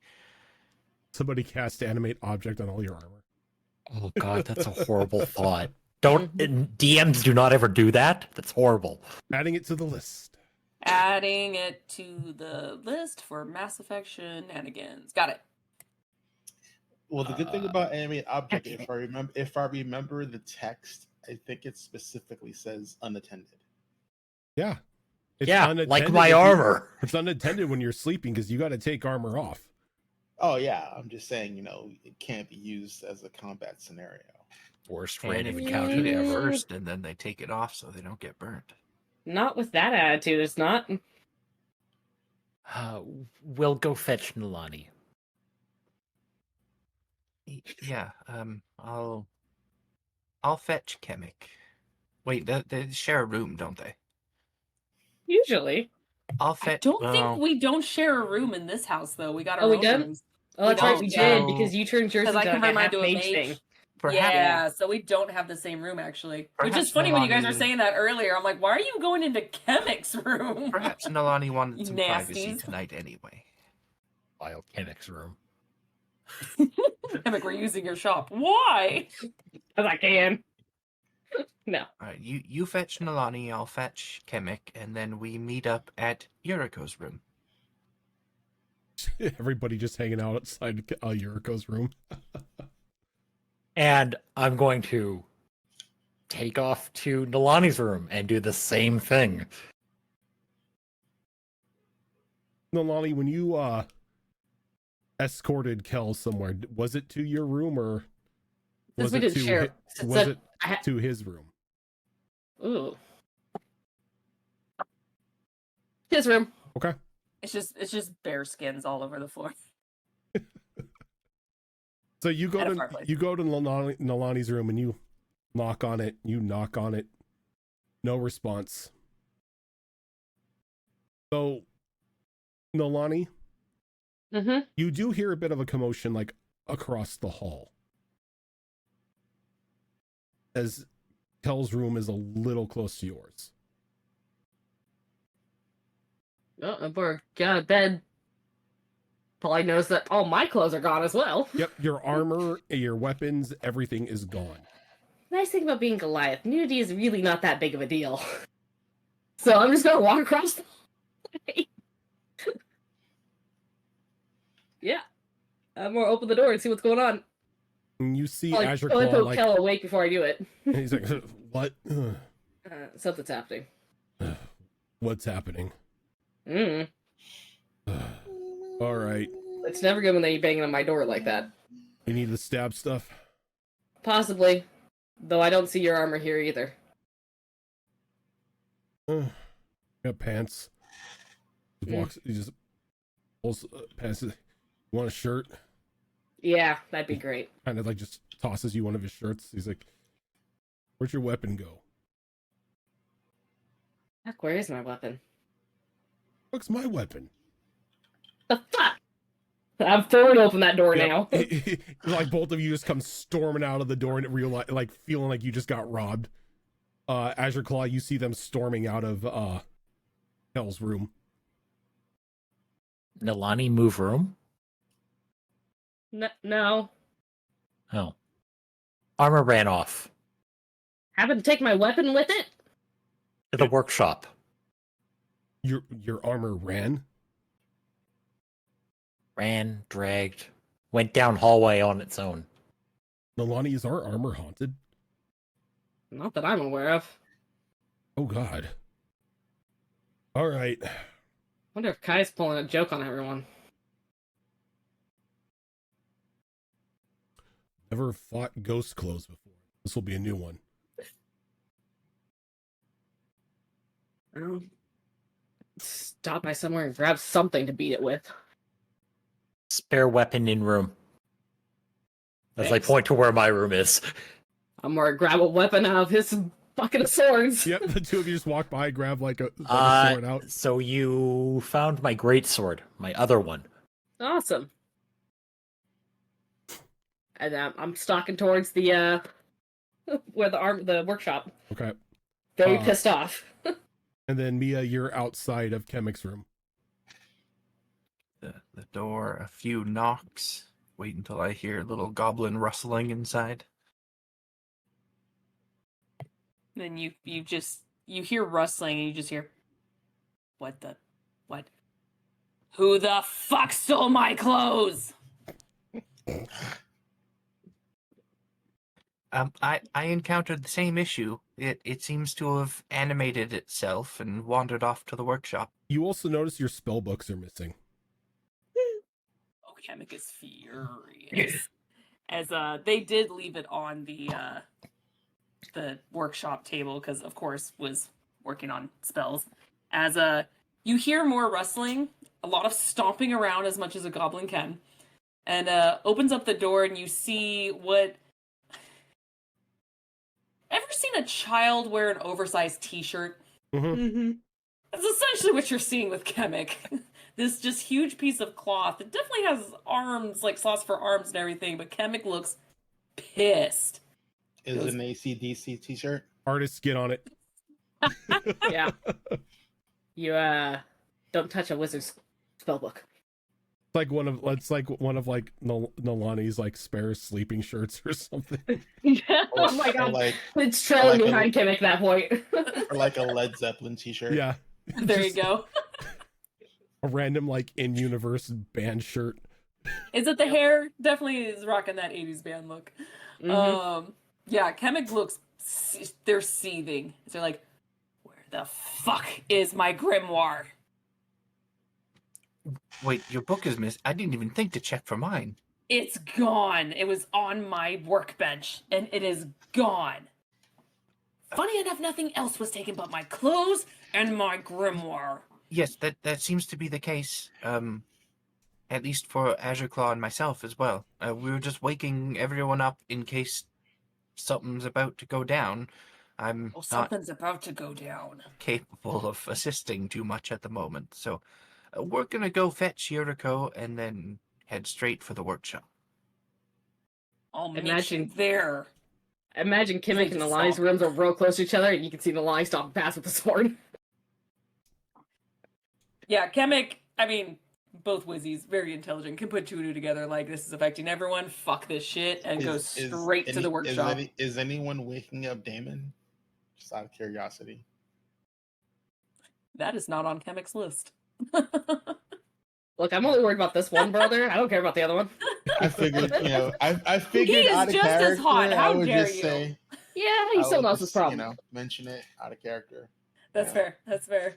Unfortunately, in character, Kemek doesn't give a shit about anyone as their book is gone, so priority numero uno. Oh yeah, I mean I understand that. I'm just saying,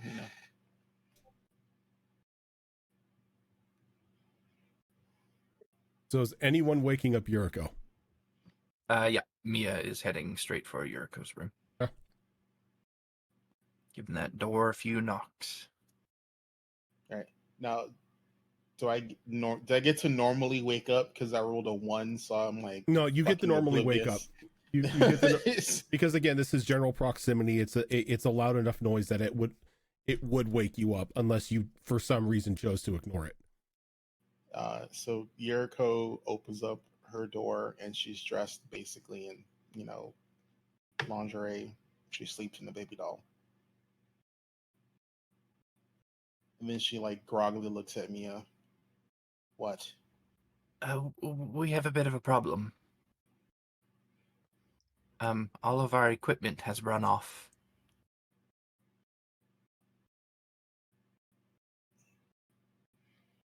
Yuriko looks. When you look in Like your her- room, your armor and your 2 boomerangs are missing. Hmm. Yeah.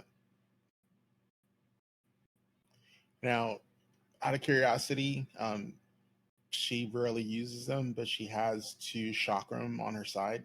Are they gone too? Yeah, it pretty much the chakram are not. No. All right. She's like, Well,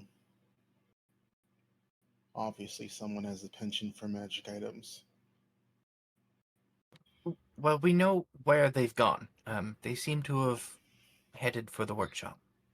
Is your artificer friend potentially a kleptomaniac? I suppose it's possible, but Azure Claw said that his armor ran off on its own. You put on a robe. She puts on a robe and she starts walking towards the workshop. Azure Claw, did you follow Nolani and Kel? Yes. Okay. And the best part of all this is, of course, the run off is a bad translation of bird.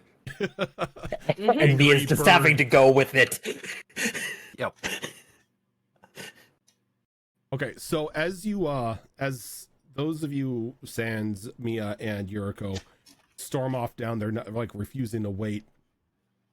The door to the workshop is partially open. You can hear like a small collection of voices inside, as you can hear the rustling of clothes and like the clasping of like armor and belts and everything.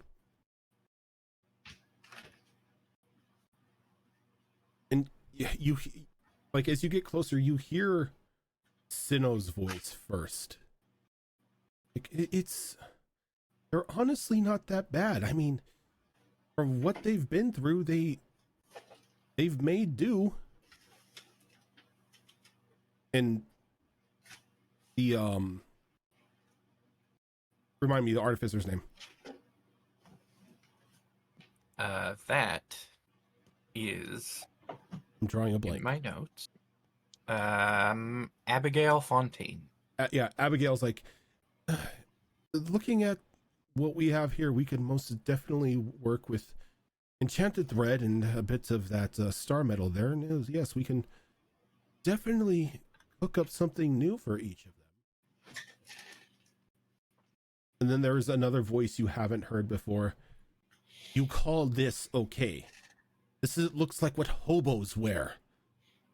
Just caked in mud, dented, torn. It's like they don't even care what they're look about. Is this what passes for fashion these days? I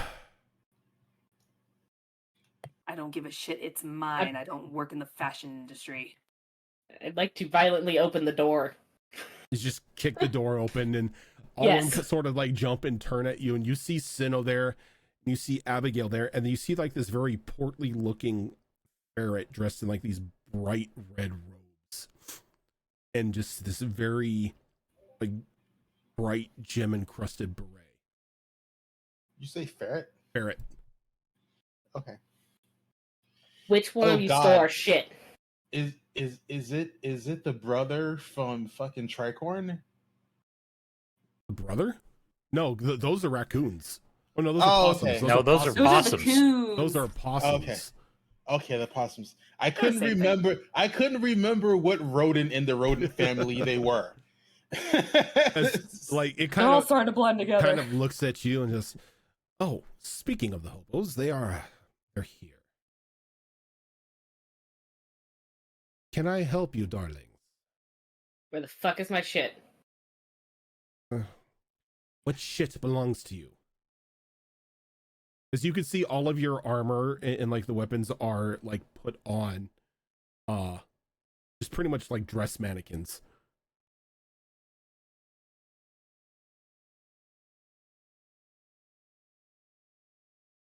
That one and that one. She points out her stuff. No.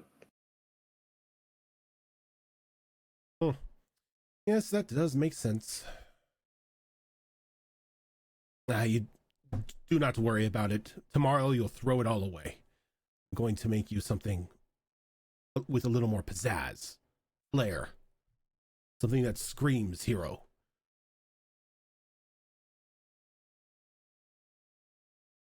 Can't have you go saving the world and bringing the gods back if you look like a bunch of flea-ridden hobos. Hans Half-Elven, thank you for that raid. Gimmick, do you understand what you just said? I feel like he's insulting us. Where is my grimoire? Oh, it's over there, darling. It's with your tattered robes. Do not worry. It will all be returned to you. I just needed to see what you all look like, and what I see is an accident waiting to happen. Look like without our clothes? You honestly look better. But What was wrong with before? look at it. It's unkempt, right at the ends, and singes and burns and tears. You're a mage. You don't have mending, or don't have prestidigitation to clean yourself. What passes for heroes these days?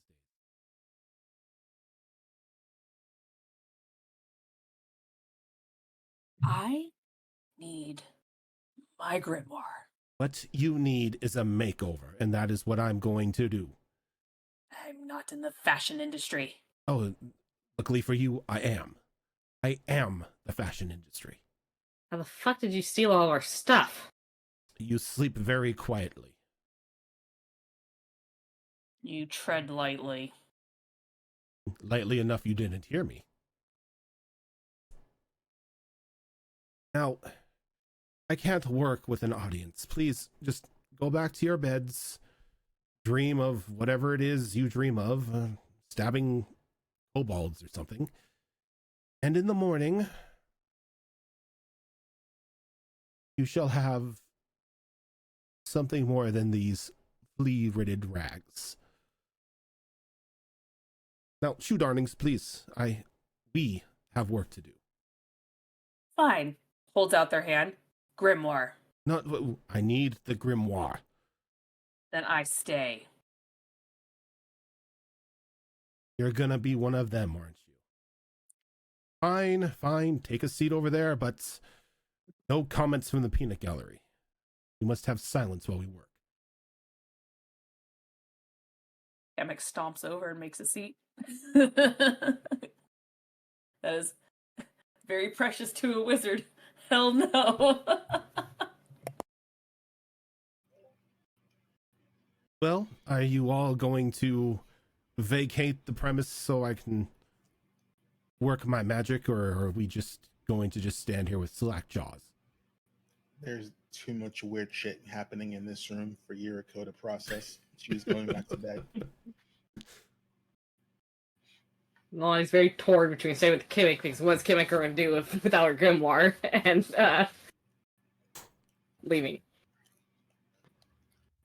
I think Mia is gonna look over at Sinnoh. You promise nothing's going to happen to our tomes. Don't worry, dear. This is a gift that we're crafting up from you. The three of us decided to put our minds together. Well, first it was Abigail and myself, and while I'm a wizard with fabric and she is an ace at what she does, we needed somebody with more of a flair for design. That's why we called Apocrypha here. With the three of us, we should be able to get you something nice for your future journeys.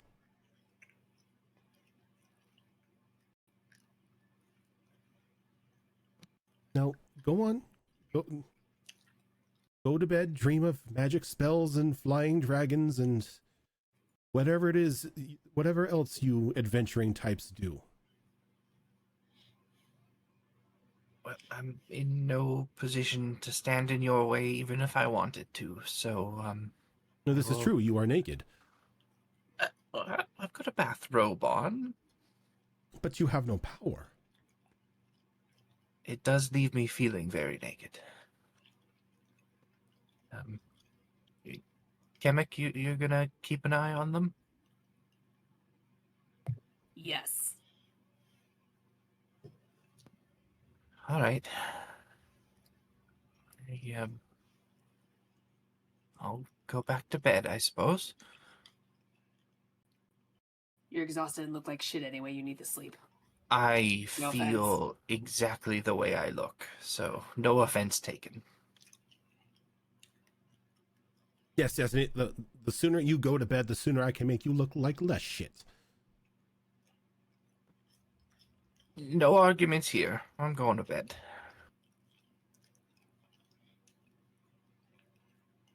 Is Azure Claw staying, or is he leaving as well? Hester Claw cocks his head to one side. Armor didn't walk off. And just wanders back down the hall and puts the sword back in the The umbrella holder. the umbrella holder of weapons by the door in his room. Huh. Kimmick, you want me to stay in case there's any funny business? Oh, there will be no funny business here. Didn't ask you. You don't need to ask me. I'm guaranteeing you there will be absolutely zero funny in this room. Oh, I will make sure there's no funny. Again, you want me You to are- stay? You are okay to leave, Nalani. I appreciate it. She'll nod and she'll wander back, and as she passes Azure Claw's room, she'll drop the sword back in his umbrella bucket. Held sort of does the same thing as he's walking next to Milani. You know, I'm kind of happy we didn't have to fight ghost armor. That would have really weird. Would have been real weird. Yeah. Bedtime? Bedtime. Oh yeah. He kind of just like wanders back to his room. Yep, she follows him back in there. And Kemek, as the night passes, you see Sinnoh, Abigail, and Apocrypha begin to like take what everyone had and begin to like craft a new variation of it, making sure to weave in like Apocrypha's skill with crafting the materials, and Sinnoh's ability to weave in magical fabric, and then Abigail's ability to work in the star metal from the orb into each one of these sets of armor and weaponry. And it takes a long portion of the night, and pretty much the rest of the night. Are you trying to stay up, or are you just gonna at some point just let tiredness take you? I'm gonna do everything in my power to stay up. Okay, Watch them. can you give me a Constitution saving throw? I certainly can. Okay. Okay, that's a roll I like. That is 23. 23. Okay, yes. If you are going to wait up the remainder of the night, then you most certainly can, but you will take a point of exhaustion. Definitely aware and worth it. Okay. So you watch them the entire night, and just like Apocrypha said, there is no funny whatsoever. They barely say a word between the three of them. They just seem to work perfectly in tandem with one another. Funny enough, Kemek doesn't say a word either. Kemek's just intently watching. And It's a lot of awkward going around. And as they like craft the new items, they sort of like tuck the other ones into like the originals into boxes by like the foot of the mannequins that are now wearing the new things. Not throwing it away, but just like tidying them up. And as they finish up with the final piece, Apocrypha kind of looks over at you. I'm sorry I haven't remembered your name yet. Goblin. How original. What? Yeah, it wasn't meant to be an insult, darling. I don't know your name. Kemek. If you'd be a dear, please go get the your friends, and we can get this show on the road. Kemek narrows their eyes before you see a flash of magic within them as Kemek mouths, Yuriko, they're done. Mia, they're done. Nalani, they're done. Azurclaw, they're done. As they cast a message to each and every one of them. They ain't moving. Oh, that is one way they do it. How wizard of you. I finally got messaged a couple of levels ago. Look at me. You finally have a standard wizard spell. You should be proud of yourself. I got it a long time ago from the book. I just finally wrote it in. Like You just a long finally while decided ago. to I use just finally used it. Didn't need it before. Nalani's gonna go find Kemek and bring Kel along with her. And Kel's following along.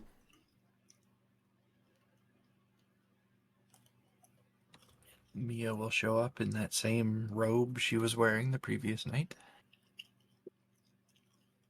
As you all begin to like pull into the room, Apocrypha is kind of standing on one of the workshop tables, a very proud smile on her face.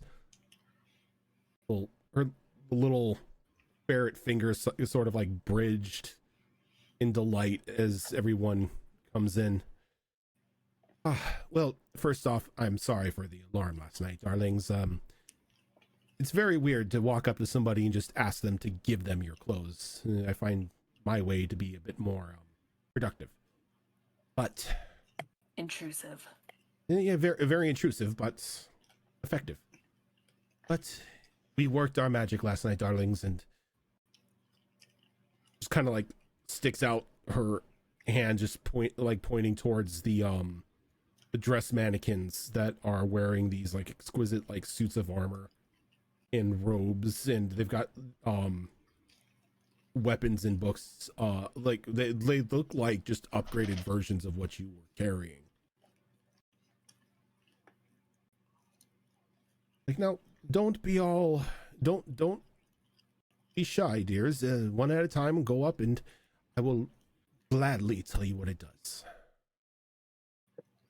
Oh, they do things. They're not just clothes. Very attractive clothes, mind you. Darling, you have star metal. There is nothing mundane about this. Oh, wonderful. Don't know why you don't just put it in our regular clothes, why they had to be reconstructed. Because you have peasant fabric. I am a peasant. What of it? And What's hence wrong why with peasant fabric? hence why I cannot work my magic on it, because it's peasant fabric. You're a Hey, Mick, I'm surprised this guy doesn't have more holes in him. Oh, the temptation is there, trust me. My hand is actually in pain flexing. I do see their point, though. Regular fabric, not really enchantable. Anything is enchantable. Yes, Your but eyelash is enchantable. yes, but you have to use less magic to enchant something that isn't peasant fabric. So it takes less skill. No, it takes less oomph. You don't tire out too fast. Allows you to do more work. Also, guys, free clothes. I don't Can trust we it. really be mad at that? Is shiny. No one gives things out for free. Oh, this is I was perfectly fine with my old clothes. this is a thank you, darling, for taking one step closer to opening the gates of the celestial realm once again. It's been hell being here. All these gaudy looking clothes amongst everyone. Are you, of celestial origin? Yes, darling, I am. You are looking at Wonderful. the would-be goddess of fashion and finery. Ugh. Oh, God, because that's what we need, a god of biscuits. Sure. I like this one. God of biscuits? It's an Eddie Izzard joke, yeah. Did she say fashion and fun? Fashion and finery. Oh, finery. Okay. I heard fun too, so thank you for Cookie Bob, the god clarifying. of biscuits. Now, hurry on. Well, I'm certainly not going to turn my nose up at this, and I will approach my set of clothing. You will see Kemek, though, as you do approach, kind of make eye contact with you and go, thankfully, they were only focused on that, as their words, a funny business was not done to our grimoires. Thank goodness. Well, that's probably for the best anyway. I keep mine locked with a spell that I currently don't have access to, so I couldn't even open it if I wanted to. Oh my god! I locked my spell book and I forgot the key. Yep. Okay, you open mine up Goddamn. and a sleep spell goes up and you fall asleep. So, these armors and everything are pretty much what your characters are going to look like with their glow up stuff. So, if you have an idea as to what you wanted to look like, you can take a moment right now to explain what that will look like once everything is done inside.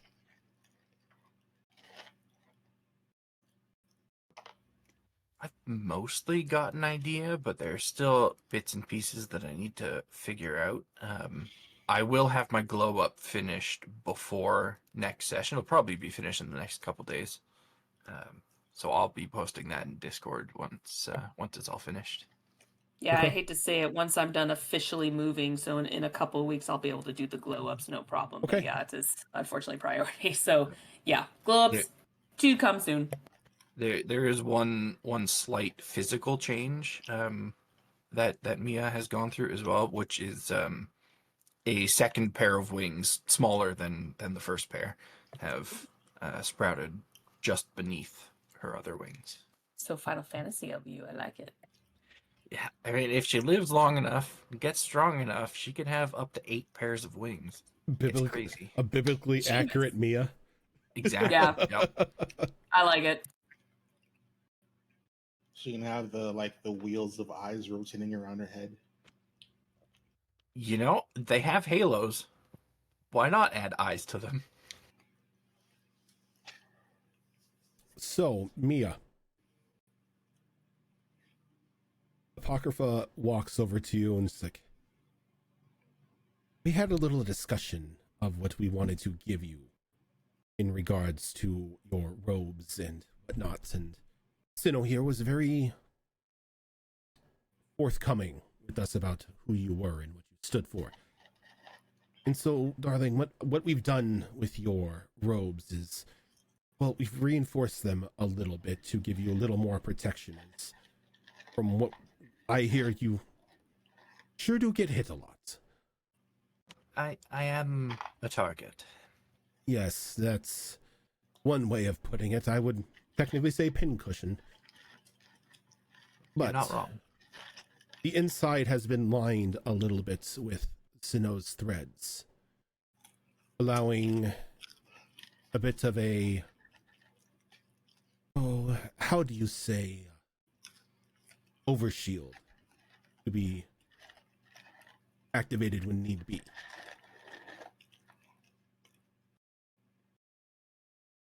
Now, what this means is this armor has a +2 bonus added to it. But it also has 5 AC of shield that you can use at any point in time. Meaning you can use 1 point, 2 points, all 5 points. This will act just as a shield spell does. And it comes, the shield points come back 1d4 a day. Is that at the end of a long rest type Yes, of thing? Or is it at the end of the long rest. Okay. Now, this doesn't only apply to you. If you wish, you can apply it to everybody in a 10-foot area of you.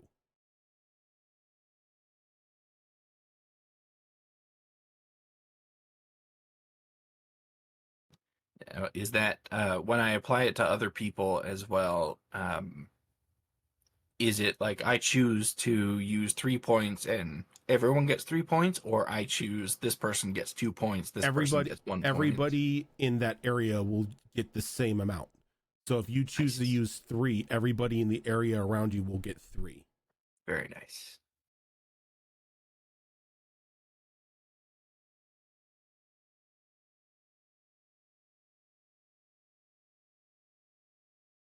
And then the short sword you have. That's, now you made some very, very, very good choices with the socketing for the spell focus. Not much I can do with that one. But it kind of opens up the robe. You can see on the inside there's an inline scabbard that you can put the blade into.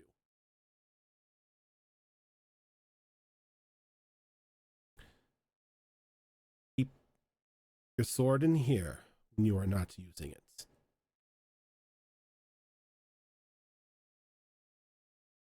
Drawing the blade will give you a bit of an oomph. allowing you to cast whatever spell you are going to focus through the blade at that point in time by 1 level. Oh. So if you want to do that, the blade has to stay in the scabbard for at least 1 round before you pull it out to use it as a focus.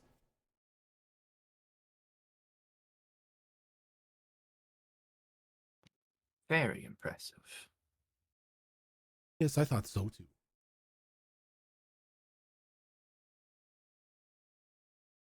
Now, your other gear here is still in there. Oh, by the way, little magically imbued wizard friends, I've made it so your robes can recall your grimoires. You'll never be without them again. Now that is handy. Raises eyebrow. Interesting. Wouldn't have been without them in the first place if it wasn't for you. Yes, but now think of it this way. I can never steal them again. Unless you steal the armor again.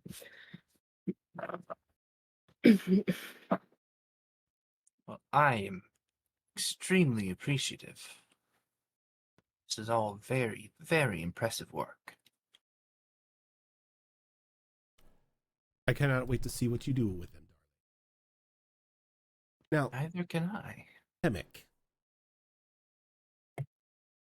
Yes. you were an interesting one, to say the least. You tell. Not many that I know are brave enough to fool with time magic. But fool you do. Thought that this may help you, your friends, just a bit.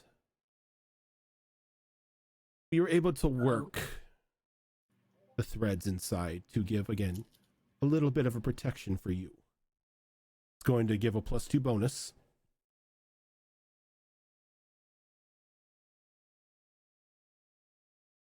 Always good for a wizzy. Now, we took into consideration what Sinnoh had for input for you. And I was able to work in a little bit of fancy time magic. You are able to work with temporal magic. Oh, darling, there isn't any form of magic that I am not able to work with. Right, goddess of pants. Go on. Crudely speaking, yes. Goddess of pants.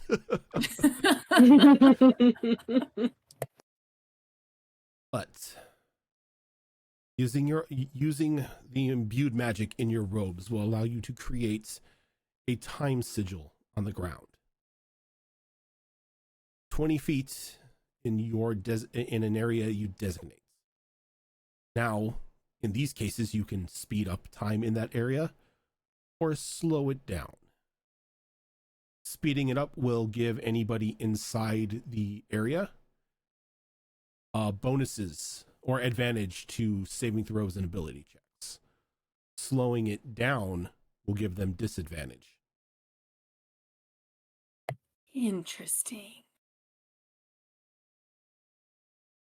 Now, as a action, while that sigil is up, you can change the way that time is moving.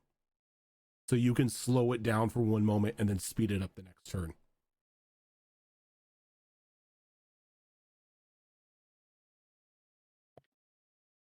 Flows of time are active. Interesting.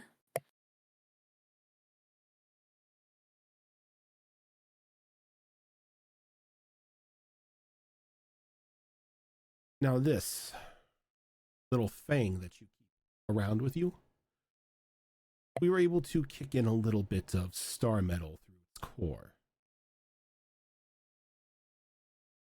With it, you will now be able to cast the spell Harrying Hounds once a day.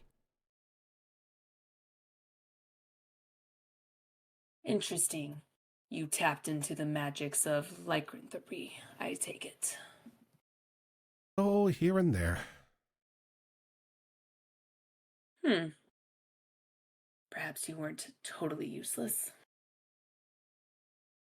And kind of opens up the left coat pocket. You can see that inside the remnants of a pocket watch have been sewn in the fabric.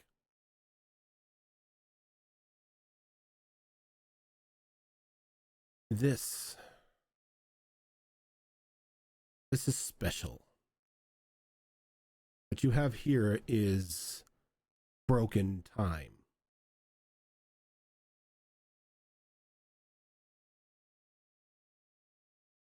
You can What use are we talking about broken? broken. You can delay the outcome of something that would happen.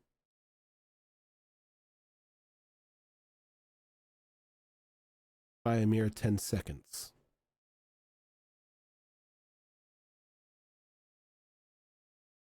Interesting.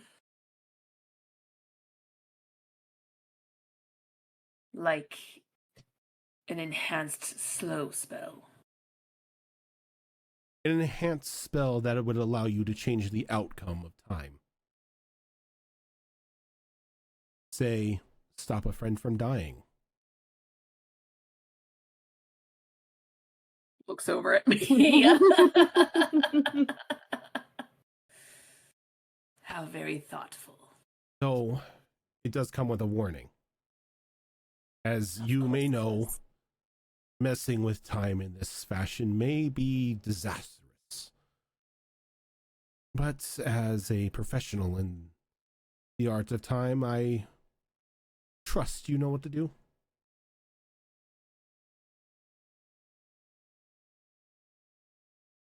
Of course.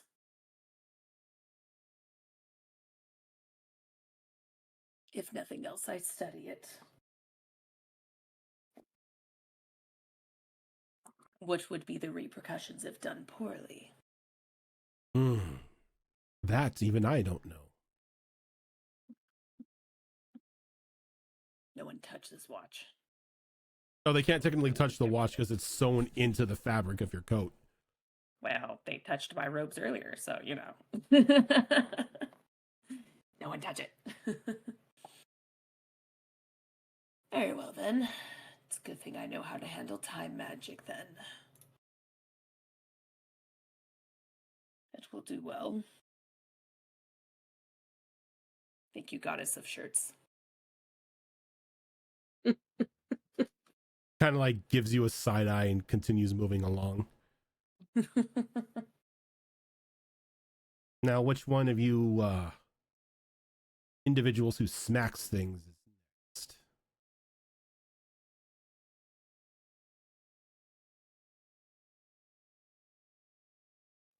Azerclaw will step forward and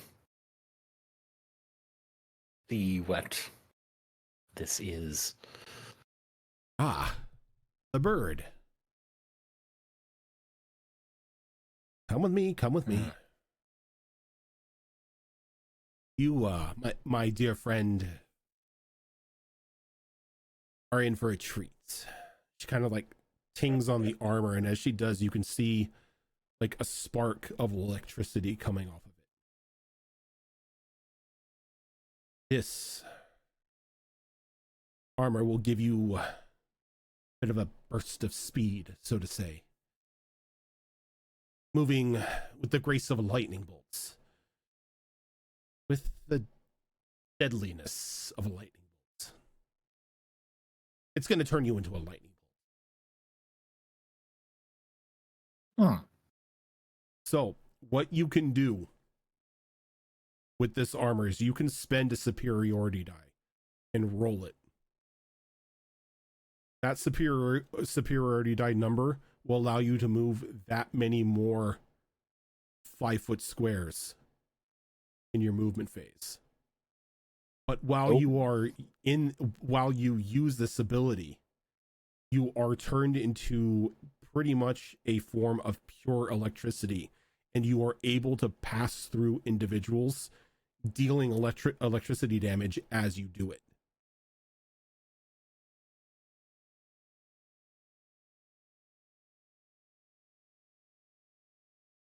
2. Damage is equal probably to superiority die rolled. Damage is equal to superiority die, yes. Okay. So the further I move, the more damage it does. Yep. Neat. Okay. And there is a save to where if they fail a Constitution save, they are stunned until the end of their next turn.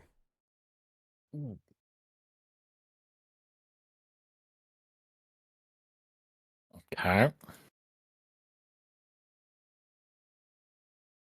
Now, activating this ability and moving with it will count as both your action and your movement action. Okay.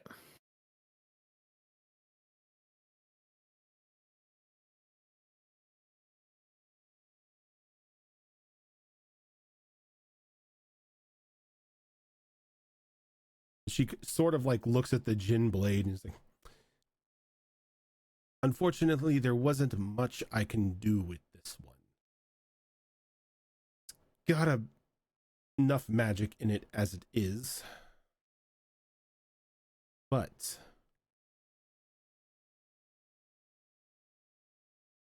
I've still managed to give it a little bit of an oomph. As any superiority die that you use while using the sword will have an uptick bonus of +1. Okay. Okay. Your armor has also been reinforced by the star metal, giving it a +2 property. Okay.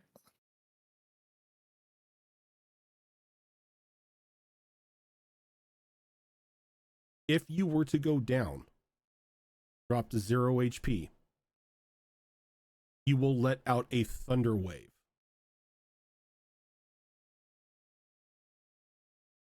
Just like the spell.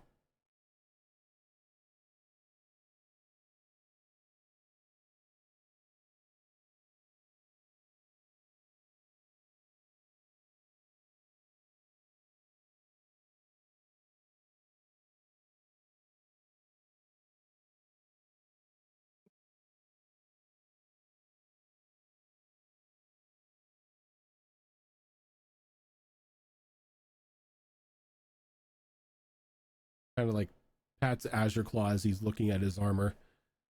He looks over to both Yuriko and Milani.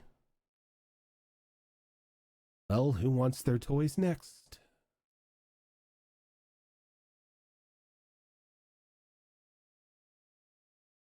Here, let's see what you did. Kind of leads you over to yours. So I heard you're royalty now.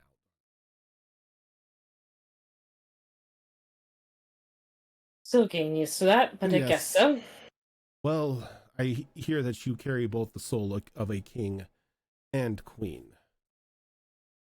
So why not let both out to have some fun?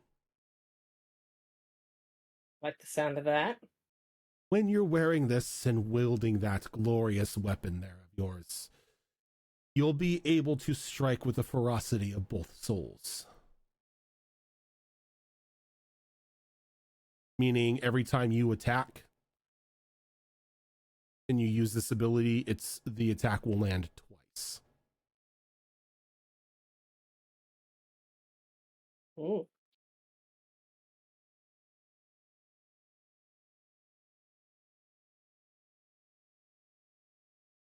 It also has a +2 property to it.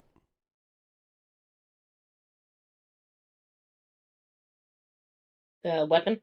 The weapon, well, not the weapon, the armor. Armor, okay. Yeah. Oh, yes, your I should say your weapons, the ones that you are carrying, have upgraded from a +2 to +1 as well. Thank you for reminding me about that.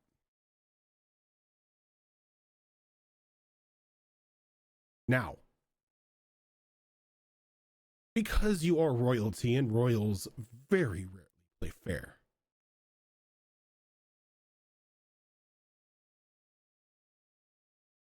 we've allowed a little bit of well, the royal ego into things. And if you were to miss an attack, now you can just cancel that miss and try again.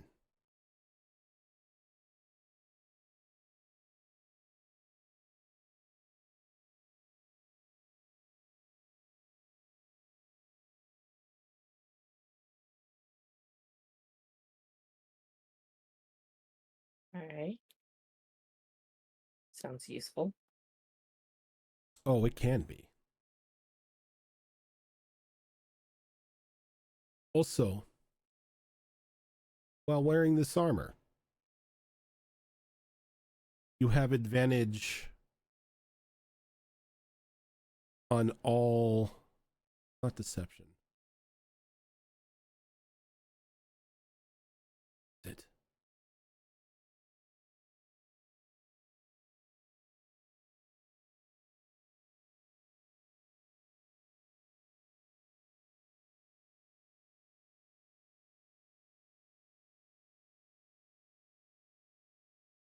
Yeah, not deception. You have advantage on all charisma based speech checks.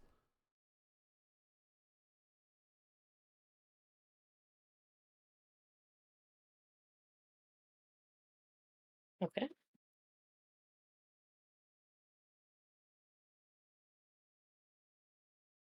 And that leaves little Yuriko, chosen champion of the Snow Mother. One of. Definitely one of her favorites. We've taken some liberties with your battle dress here and upgraded it, given it a little more sturdiness. Much like all the other armors, it is now upgraded to a +2. This armor will now also bestow on you the ability to cast your bonus 4th level spell. A custom spell known as Fury of the Snow Mother.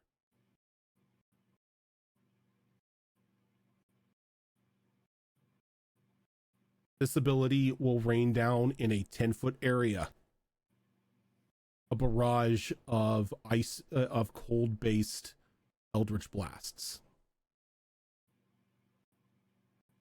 Everything inside this area must make a dexterity saving throw. Failure to do so will result in damage equivalent to the spell level that you cast it at. Think of it like upticked eldritch blasts. Okay. So it's a 10-foot radial Eldritch Blast. Yeah, it's a 10-foot radial, like pretty much rain of eldritch blasts that deal cold damage. She's trying to wrap her brain around that. She's just like envisioning like these horrible, like misshapen snowballs pounding down on people.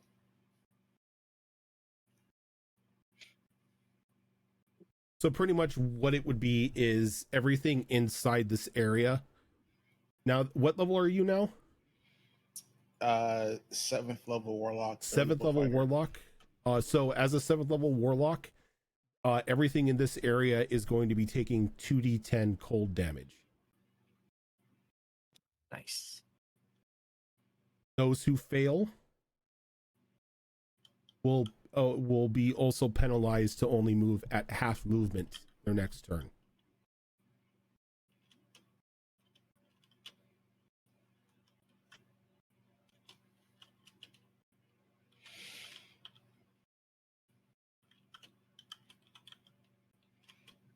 And it's a dex save versus my spell DC, right? Spell DC, yep.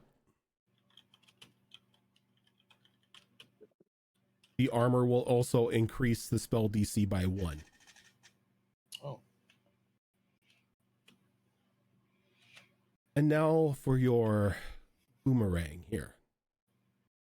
We saw that you had two, and well, two can be cumbersome. Unless you have an extra pair of hands to wield it. As you see that they've taken the bone boomerang and your new boomerang and sort of like fused the two of them together and then lined it all in like star metal. When you activate the ability on this weapon, you can create another version of you that will wield one of the boomerangs while you wield the other. Think of it as sort of like another means of like invoking duplicity. Except it hurts. New Age Kings, thank you for that raid.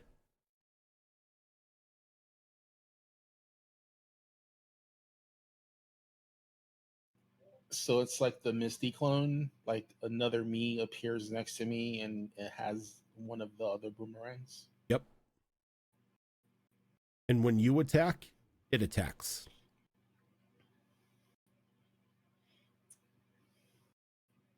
Can we attack different targets? Yes, you can. As it is technically a different version of you, you can attack different targets. This other form of you remains up as long as you keep concentration. Or until it takes 5 HP worth of damage. At which point it is dispelled. What happens to the boomerang? The other boomerang just returns to yours. Okay.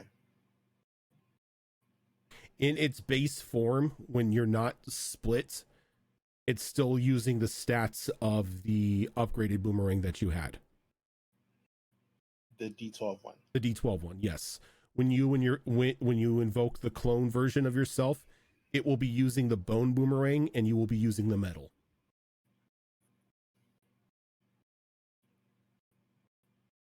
All right. Cool. And much like the Echo Knight, you can swap positions with the clone. Okay. Literally just Is it- typing in Twitch chat. It's like the Manifest Echo, but cooler. It's like the Manifest Echo, but on drugs. Is it 30 foot range? Yeah, it's still a 30-foot range. Okay. Just want to make sure.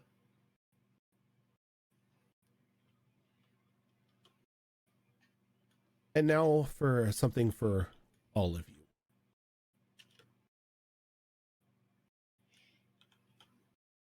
He walks over and just places a small box in front of you. It's a singular box. What's in the box? I feel like Mia should open it. Mia's the one that touches everything. Yeah, I mean, What she'll is this open it. box? And inside is a small golden orb.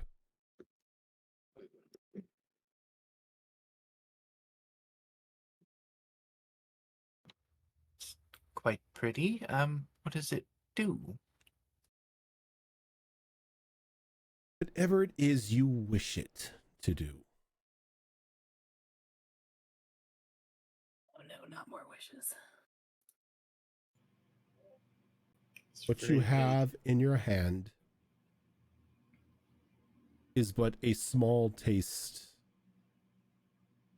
of celestial power.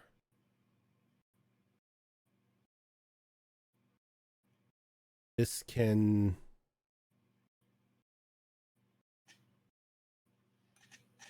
fix anything you may bungle in the future. Its uses are almost limitless, but you only get one shot. Once you use it, it's gone. One-time use, all right? And anyone here can use it.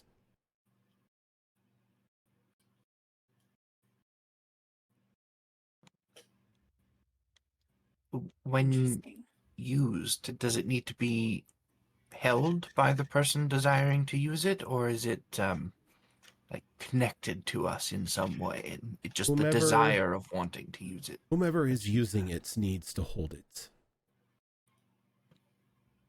So one of us needs to hold on to this thing, and it needs to be somebody that we all trust explicitly with this sort of power.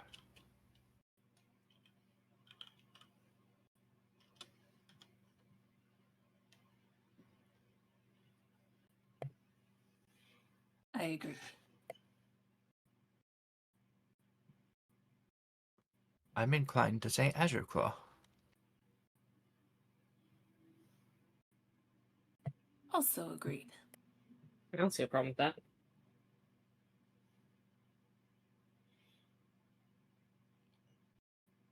That idea doesn't terrify me. I don't think a bird can look concerned, but I'm trying. Apocrypha sort of closes the box and walks over and just hands it to Azure Claw.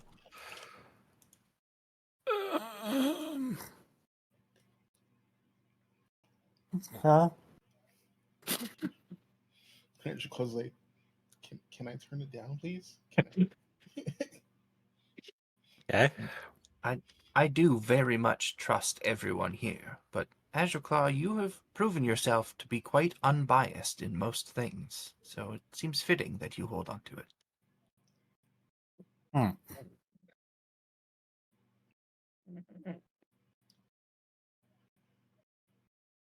If I must. I think you must.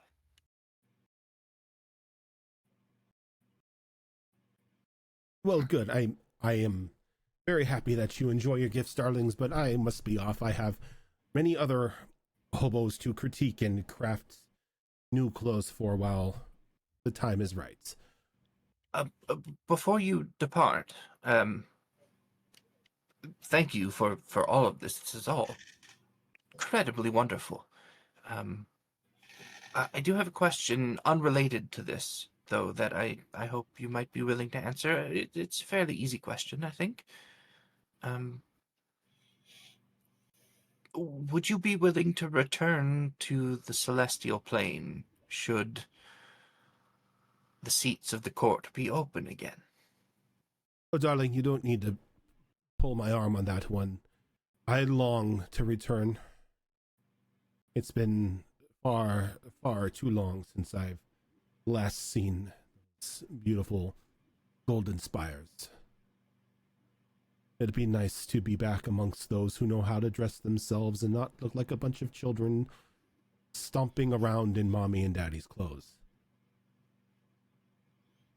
But, well, my clothes were a gift from my mom, hand-me-downs, but I appreciate your input and your gifts.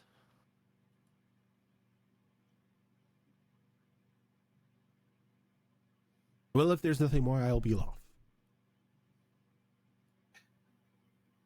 It was a pleasure. It will be a pleasure once I am able to go home. Until then, I suffer every day. I understand.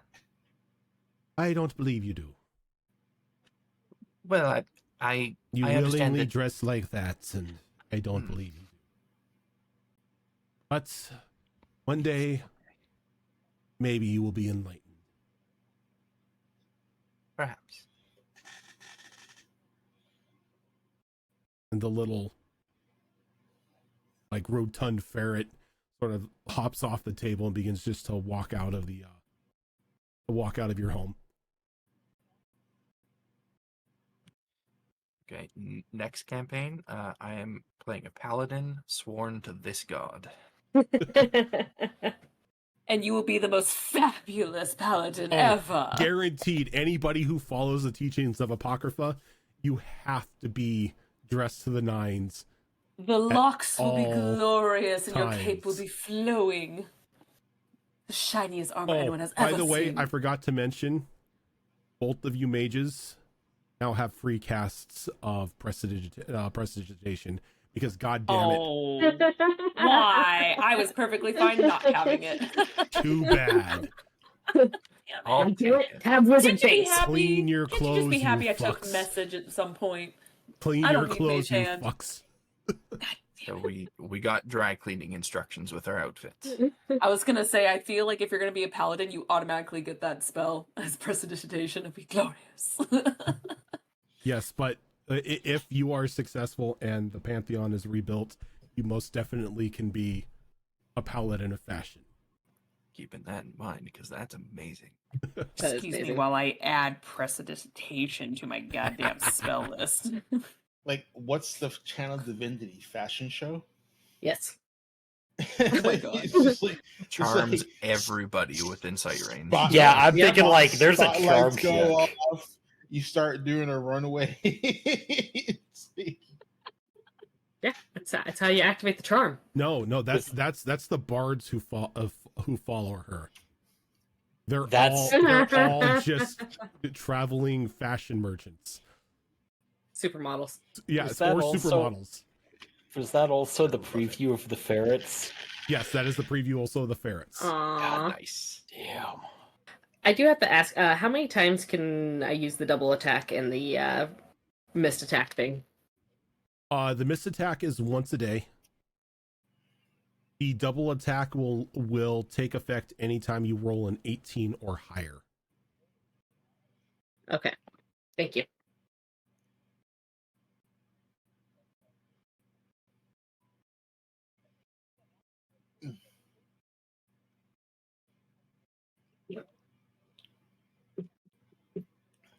And as you are now all just left to your own devices inside the workshop.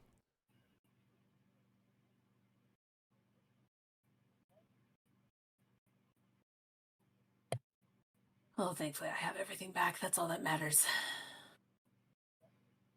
Wait, what? Wait.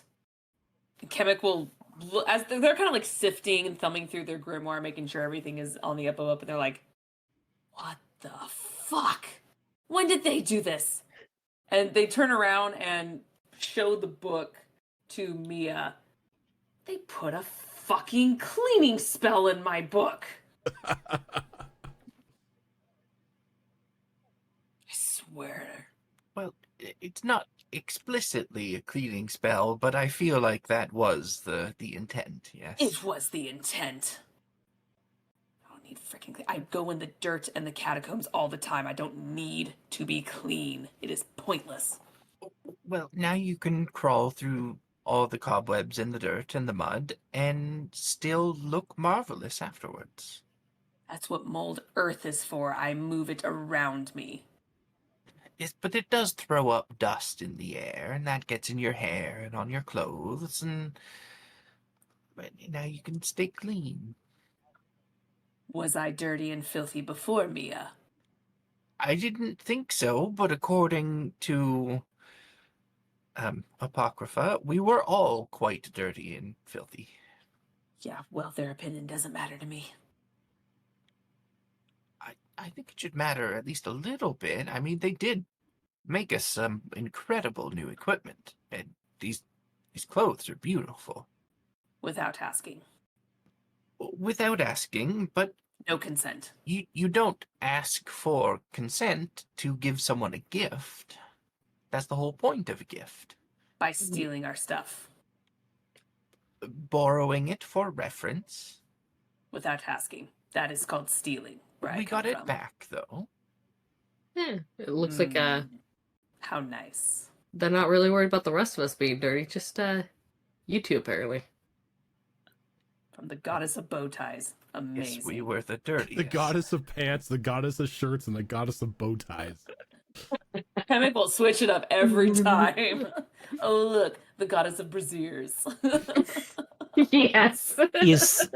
is theft if does not leave house? It's true. It Yes. didn't leave our Left our property. possession.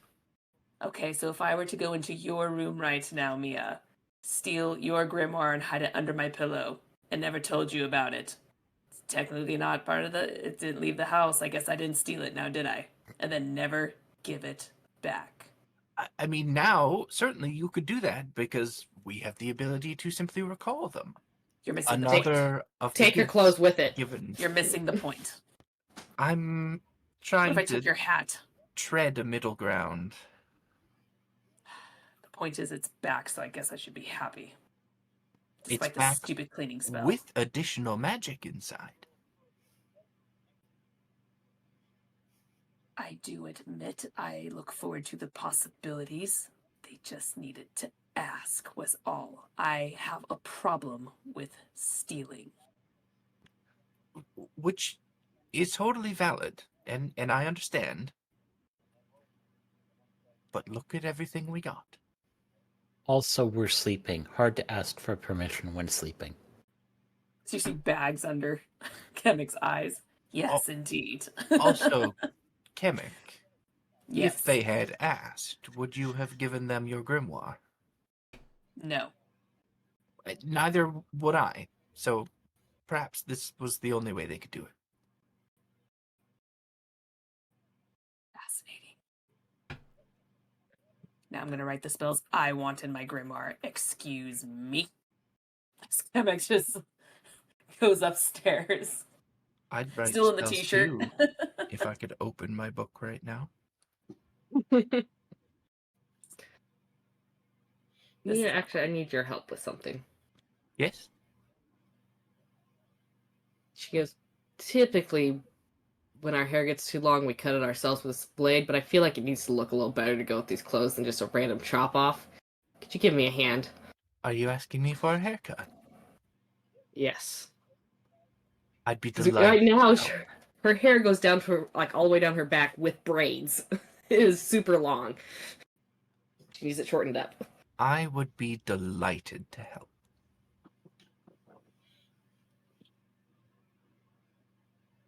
I have a couple things I need to get done first, and then I need you to help me cut my hair. While I'm cutting your hair, do you mind if I study your tattoos a bit? Sure. Wonderful. You should all be thankful that you're not drawing from the deck things right now. I've done multiple 5-card pools and they're nothing. Oh no. We'd avoid them, you no. know it. Somehow. We would end up on the cards we always get. Oh, the moon? Yeah. Yep. Moon, Vizier, Key, Throne. Throne, yeah. Before I let Mia cut my hair and study my tattoo, I'm going to go find Ollie. Okay. I'm going to request that he get 2 additional of the transport stones to our house for Damien and Kel. So that if they ever out with us, they can come back here. Just like we can. Yes, of course. That shouldn't be too hard. By the way, have you noticed that there are any rooms missing windows?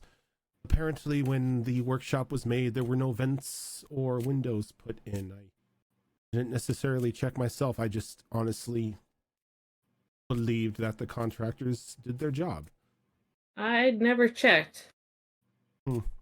Well, I'm taking inventory of the rooms, and, well, everything else seems to be present and accounted for at least windows. There's vents in the mages' labs, too. They sometimes explode things. Oh, no, there is nothing but vents in the mage's lab. Okay. Hmm. Wait, the sauna doesn't need vents. You want to keep the steam in, that's the point. Oh, no, nothing else seems to be out of order, save for the workshop. It's quite strange. I wonder if they just thought that nothing was going to be exploding in there. Don't things explode in workshops all the time? Depends on the workshop. Well, I figured most of the explosions were going to be in the mage's lab. That's But odd. I will add getting the teleport stones to the two gentlemen. Yes. Thank you. That done. Yep. I'm gonna go ahead and let Mia work on my hair now. Okay. Yes, I need that done before I go do my other thing. I do have a quick question. Yes. About my pocket watch in my armor. Mhm. Is it a action or a bonus action to activate the delay? It is a bonus action. Oh, glorious. Thank you. I have a technical question on the glaive too. Mm-hmm. You said the double attack happens on 18 and up. Yep. What happens on a natural 20? You don't want to. Actually, you would want to know. I do want to know. Do you want to save that for when we nat 20? Yes, we'll save that Okay. for you in at 20. I don't want to give away a spoiler. Okay, that's fine. Oh dear God. I'm having some terrified thoughts. So Oh no, we'll see. no! I'll tell you right now, it's cool as fuck. Okay. Ah, Can't wait. screw it! I'll tell you right now. When you natural 20 on that glaive, you can direct Kai to attack somebody else with a critical strike.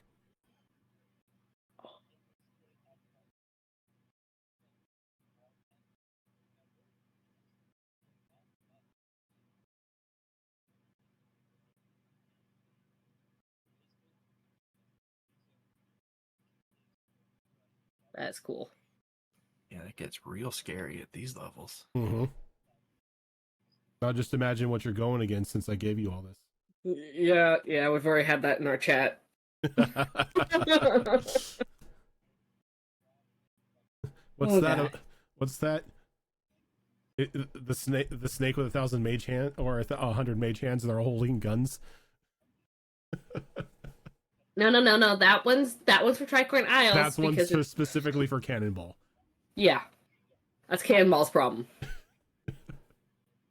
Or Cannonball's pet. Or both. It's Or both. familiar. Oh God. But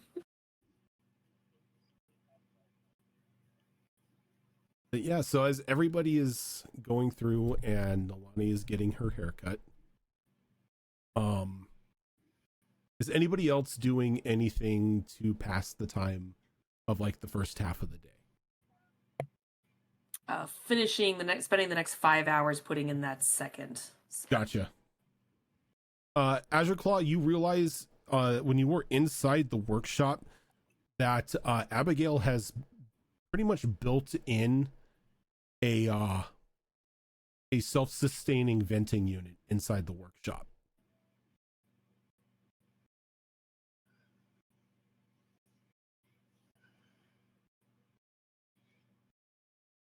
So everything should be free of, poison cloud now.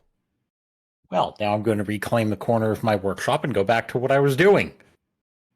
You most definitely can. So if you're going to be spending, this first half of the day just working on gem cutting, you can go ahead and give me another advancement roll on your skill clock. All right.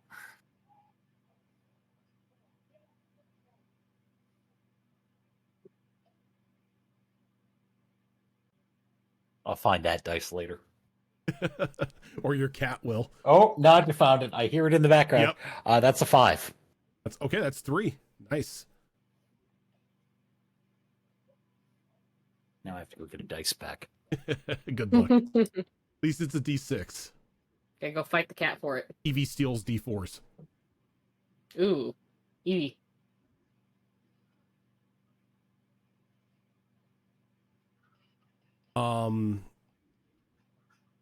Yuriko, are you doing anything for like the first half of the day here?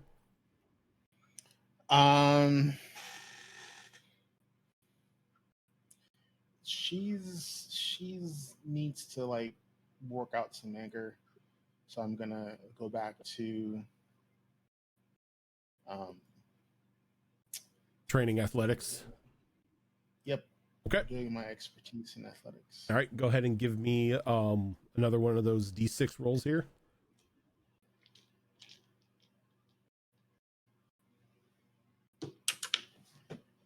shit.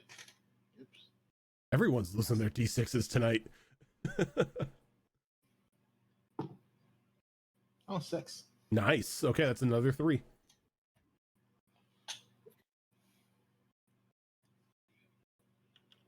Ferret race. Yes, the ferret race is unlocked. So Oh, snap. we now have the possum race, the ferret race, the bat race, the shark race.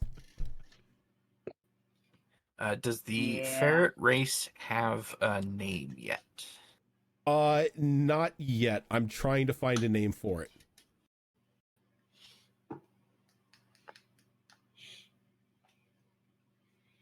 I will just put it down as ferret people for now.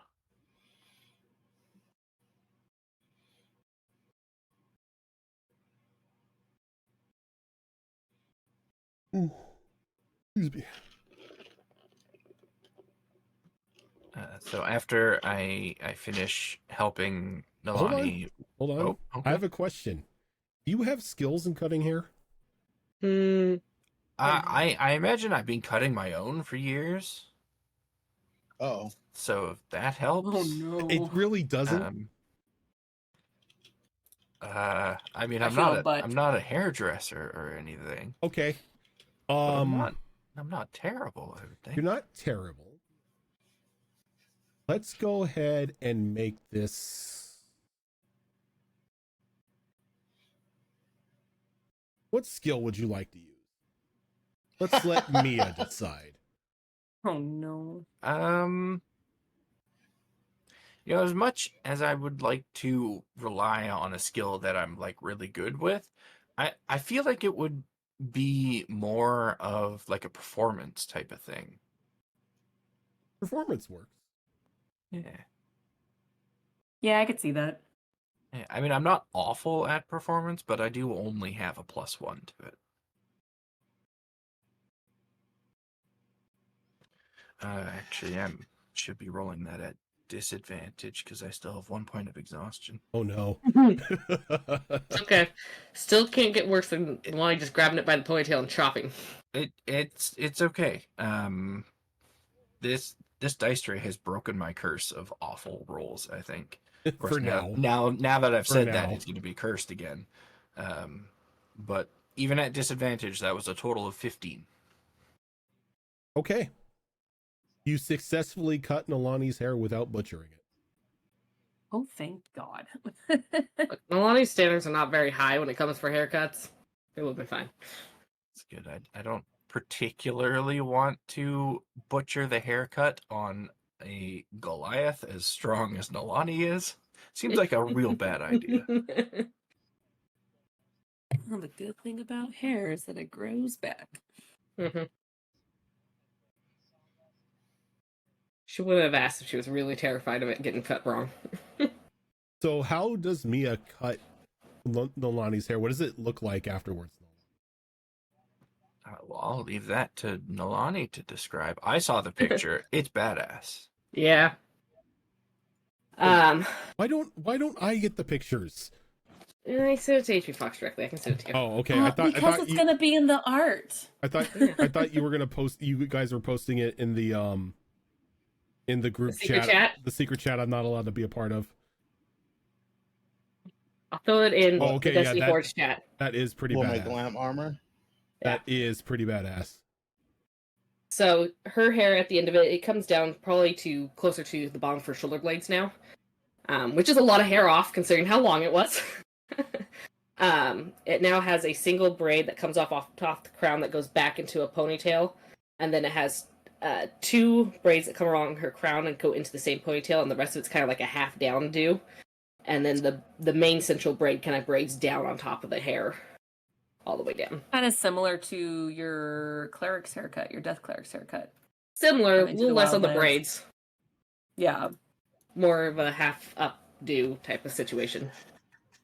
And then around the ponytail part, there is a metal clasp that's holding up there, and there's some beads in it as well. But yeah, that's what it looks like when we're done. Okay. Thank you, Mia. It looks real good. It turned Better out than what I better would've than done. I expected. You have wonderful taste, Nilani. Usually I just cut my hair by grabbing it and cutting it off with my blade, so this is better. A little bit more stylized. I feel like the god will have come back here and slapped the shit out of me if I would have done that again. Well, it is time, apparently, for us to up our fashion game. It is. And sounds like you have got a certain someone to impress now. Yeah, I gotta thank you for that. I really didn't see what you saw. I mean, first day we were here, he asked me to be his wingman. Thought he just saw me as a friend. You know, I'll be honest, when he first showed up, I was kind of pursuing that myself. But once I saw you two together, I think it was probably obvious to everyone except for you and him. I mean, to be fair, there's a lot of things obvious to everyone, and I'm last to catch on. Well, I'm glad you've caught on now. You Oh. two are a good fit together. He still has a twin that's into magic. Right, but I don't want to step on Den Mother's toes. That seems like a Be a bad home idea. wrecker. Oh yeah, I forgot about Be the that. home wrecker. Yeah, you watch want to be. Den Mother just obliterate Mia. Pretty sure Dead Mother would annihilate Mia. Yeah, If I she don't- even stepped to Damon. Don't particularly want my wings ripped off again. May have forgotten about that.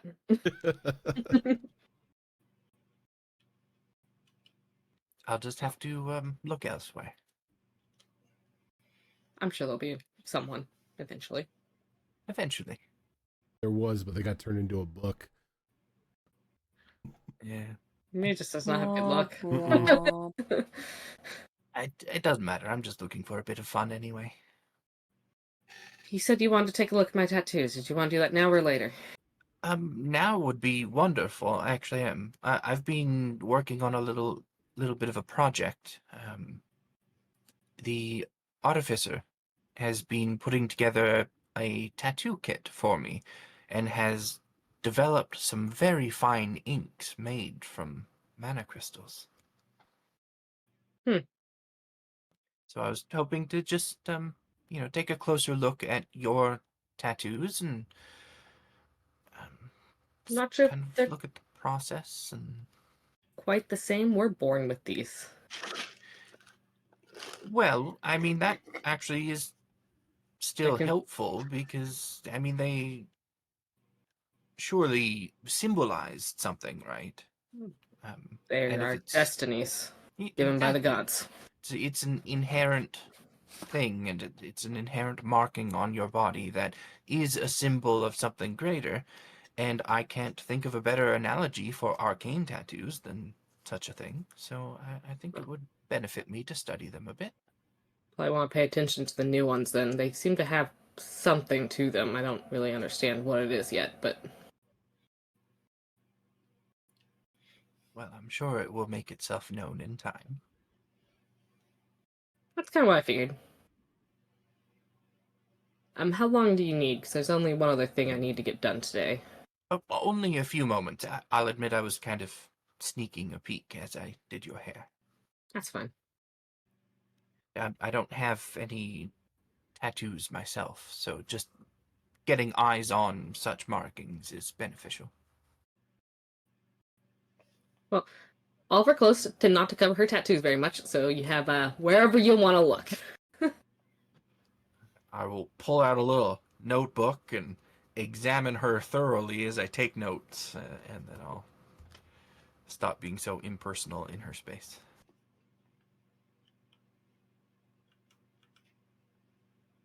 Okay, so as the first half of the day continues on, both Den Mother and Lisa return from their scouting mission to the underground tracks that you had told them had been cleared once again.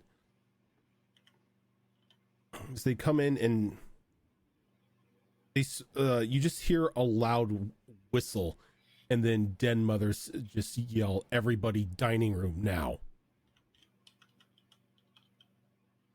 Scurry off to the dining room.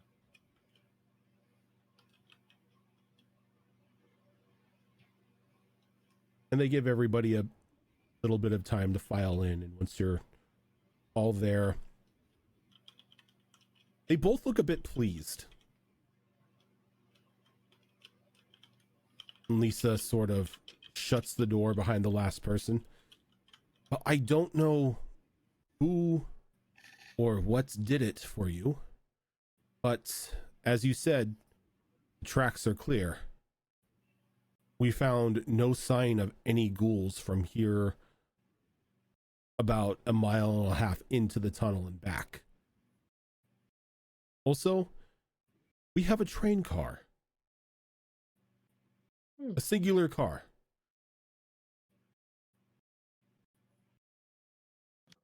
That will certainly suffice for all of us. So an engine and a car, or just the An engine in a car, yes. Meaning we have at least a faster route to get to Neverpass. Well, not even Neverpass, I'm sorry. The station outside Sun's Crest. Or if we want to push it, we may even be able to just break in through underneath the crest itself. That would be interesting. It just all depends on how far this tunnel is cleared. Did the individual who did this tell you how far it goes? They did mention Neverpass, but I didn't ask if it goes beyond that, so it may very well. It may be worth exploring, maybe slow down as we start nearing Neverpass. That way we don't run into a wall of debris if they couldn't clear it beyond that. But for the time being, don't have to travel above ground. Gives us a bit of an advantage, as they still expect that pathway to be blocked. Mm-hmm. So it would be quite helpful. I want to take advantage of it before they realize. With one car, we are going to be limited on who and what we can bring. As I see it now, we should be able to comfortably fit all here present and Damon.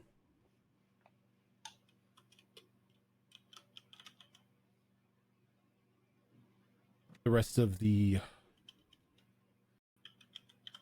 crew that we have amassed will have to move from Neverpass on foot, making their way towards the crest. But the plan was always for them to be the distraction anyway, to pull Brightscale's attention from Morning Glory to the rebellion outside the crest itself. While they do that, our job is to get inside the city. Our primary target is Princess Amelia. We have to make sure that she is secured. I have learned some additional things as far as what is happening beyond the wall. Spill it. I believe the citizens of Morning Glory are currently under a curfew, so to speak, staying indoors. So anyone that would be out on the streets is likely to be soldiers, guards, that sort of thing. I have also learned that the princess, though useful at the moment, ultimately is not going to be strong enough, let's say, to contain the pretender, as it seems to be their goal to inhabit a physical body. They don't have one themselves.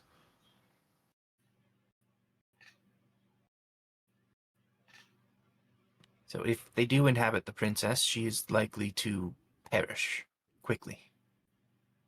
And if she perishes, so does this pretender. Well, at least we know she's not in any immediate danger. Though we need to get her out. Agreed.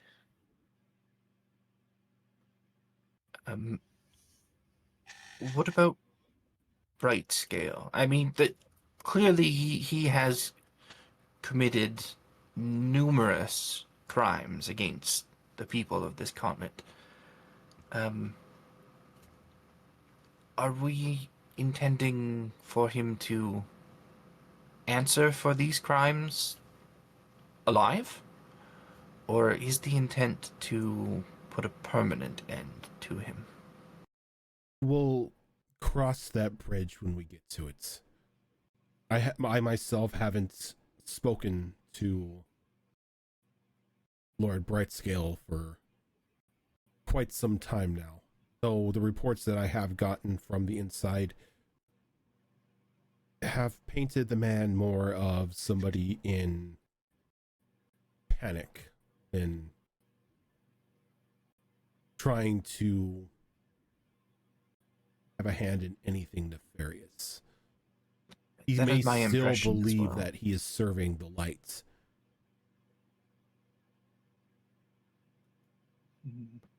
I think it might be worth trying to converse with him should the opportunity present itself. So the plan that we have now is once we get to Sun's Crest, there is a tunnel that we can use. This tunnel will lead us straight to Lord Alistair's mansion. Alistair is currently out of the city, off the continent, to be sure. He is investigating another cultist report that the church has sent him on. But he has given us leave to use his mansion as a means to both enter and exit Morning Glory after our mission is.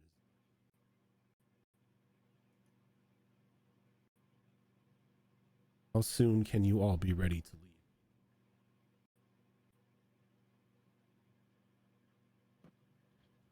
I'm still feeling the effects of the battle atop the tower myself, but I mean, those should dissipate during travel, assuming we don't encounter any unexpected hardships.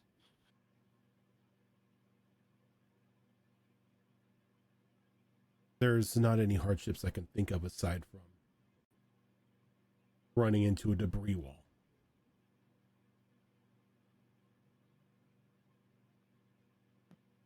I should be ready to depart myself, sooner rather than later.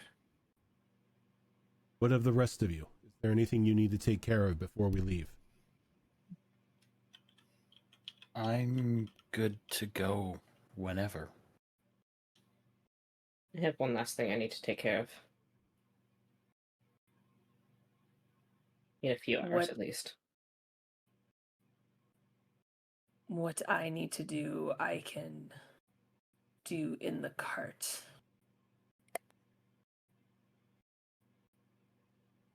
Yuriko, is there anything you need? Need, no. Want, yes. But going about getting it, I don't know the means, so it will have to wait, unfortunately. Is it something I can help with? No. Very well. I can only think of 2, maybe 3 people who can assist me right now, and quite frankly, asking either of them is not something I want to do. Is it something I'll be able to help with in 2 days? When I can use magic again. Probably not.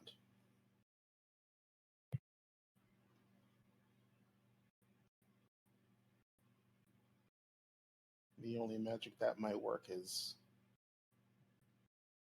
of a very dark variety. Well, I do have a lot of that at my disposal.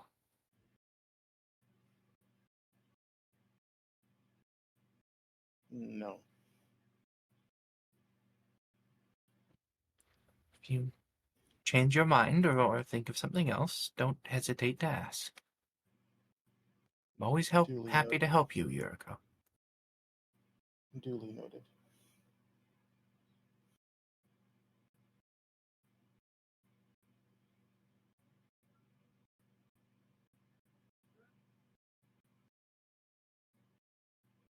Very well. Those of you who need things to take care of them quick. And then join the rest of us in making our final preparations before we head out. I've already requested Ollie to grab a couple more stones for Damon and Kel, but we probably want to get more of these transportation stones in case we need to make a quick exit for Lisa and Den Mother here. Oh, we already have stones. Perfect. We had a conversation with Oliver, and well, he saw things our way. AKA Den Mother threatened the ever-living hell out. Mm-hmm. Yeah, that's what's going through my mind. Is like she threatened our like Pretty much just pinned him to the wall and just like, give us the stones. Yeah. We're gonna have a conversation with Oliver later on about giving out teleportation stones to our teleportation circle without our approval. Look, Den Mother had the approval.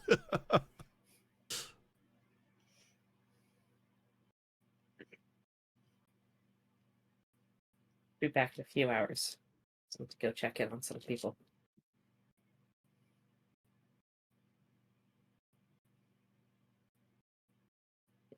If that Nalani's actually going to pull out her teleportation sword that takes her back to Mauga. She Okay. wants to go check in on her people. Because after that whole sky thing, she feels like, as a leader, she's obligated to go back. I'm the leader of these people. I should make sure they're still alive. All right. Cotton rib the eyes in the sky. So, Nalani, Yes. pull out the teleportation stone. Focus on home. And you're whisked away. As you come in, the camp is deathly quiet. Oh, that's not good. Or start searching for signs of people. And or if they left where they might, tracks, anything that might tell me anything. As you go about, you look around, you find more signs of just displaced clothes on the ground, discarded weapons. You searched high and low all throughout Mauga and find nothing.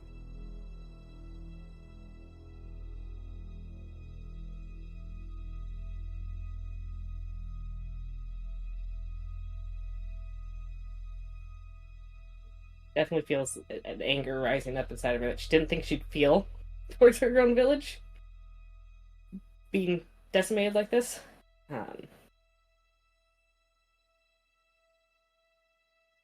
Having never done it before, but she is going to attempt to reach out to see if she can come in contact with the Snow Mother. And as you reach out, you feel something respond. But it's not the Snow Mother. There's a small black mass appears about 10 feet from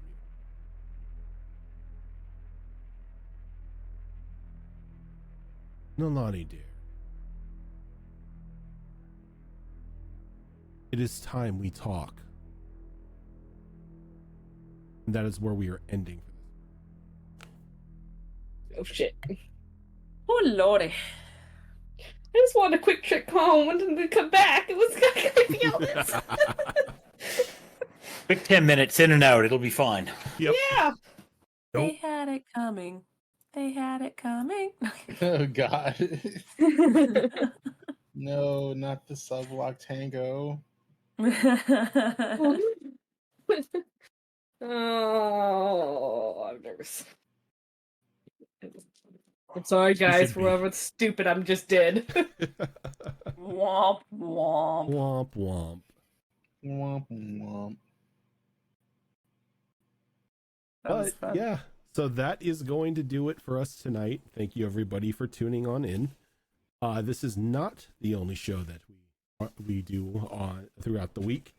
On Tuesdays, tomorrow we would normally have a episode of Tales of the Outer Rim, but I believe that has been called off, correct? Unfortunately, yeah, we're both Unfortunately. traveling back and get back really late. Okay, so there will be no episode of Tales of the Outer Rim, which is a Star Wars game run by Tiltbot tomorrow, but it will be there in 2 weeks on Tuesday. What is that Tuesday? The 26th will be the next episode. 27th. 27th? Yes, you're right, because I looked at Monday. I know how to read a calendar, I promise. It's late, we understand. Are we still able to play Mass Effect on Thursday? I think so. I have all my stuff that I am transferring over when I'm at his place borrowing stuff, so I don't know if I'll have a camera, but I'll still have everything Okay. else. So, yep, then join us on Thursday for another episode of Mass Effect Horizons, which is a Mass Effect 5th edition mod that is run by Zorro. On the alternating Thursdays, we have Tricorn Isles, which is a 5th edition high seas adventure campaign that I run. On this upcoming Saturday is an episode of Withered Wastes, which is a post-magic apocalyptic shenanigans campaign that I run. And on the alternating Saturday is Wayward Wanderers, which is a Pathfinder 2 Extinction Curse campaign run by Azerin. Coming up here on the 24th, on next week, is going to be episode 3 of a brand new game that we have spun up using a modified system of Kids on Bikes gameplay, which is a little spin on old school superhero comic books with a bit of a high school twist in it called Would Be Heroes. And then coming up on the following Saturday, on the first Saturday of the month, is another episode of Behold Lore, which is our lore show where we focus on all the stories and characters and everything of all the campaigns that we run on this channel. Not sure. Are we doing the final parts of the character interviews for campaign 2 on that day? We need to coordinate with Raven on that because it may need to be pre-recorded due to time scheduling issues. So yes, I will get together with Raven about that. Very, very limited days available in my world. Yeah. Totally So it'd have to be, understandable. it'd more than likely be pre-recorded. Yeah. Okay. So, yep. So that keep an eye out for that on our Discord and on Twitter when that information is rolled out. And then we will see you next week here on Monday for another episode of Destiny Forged. Until then, thank you so much for tuning in, everybody, and we'll catch you later. I'm waving.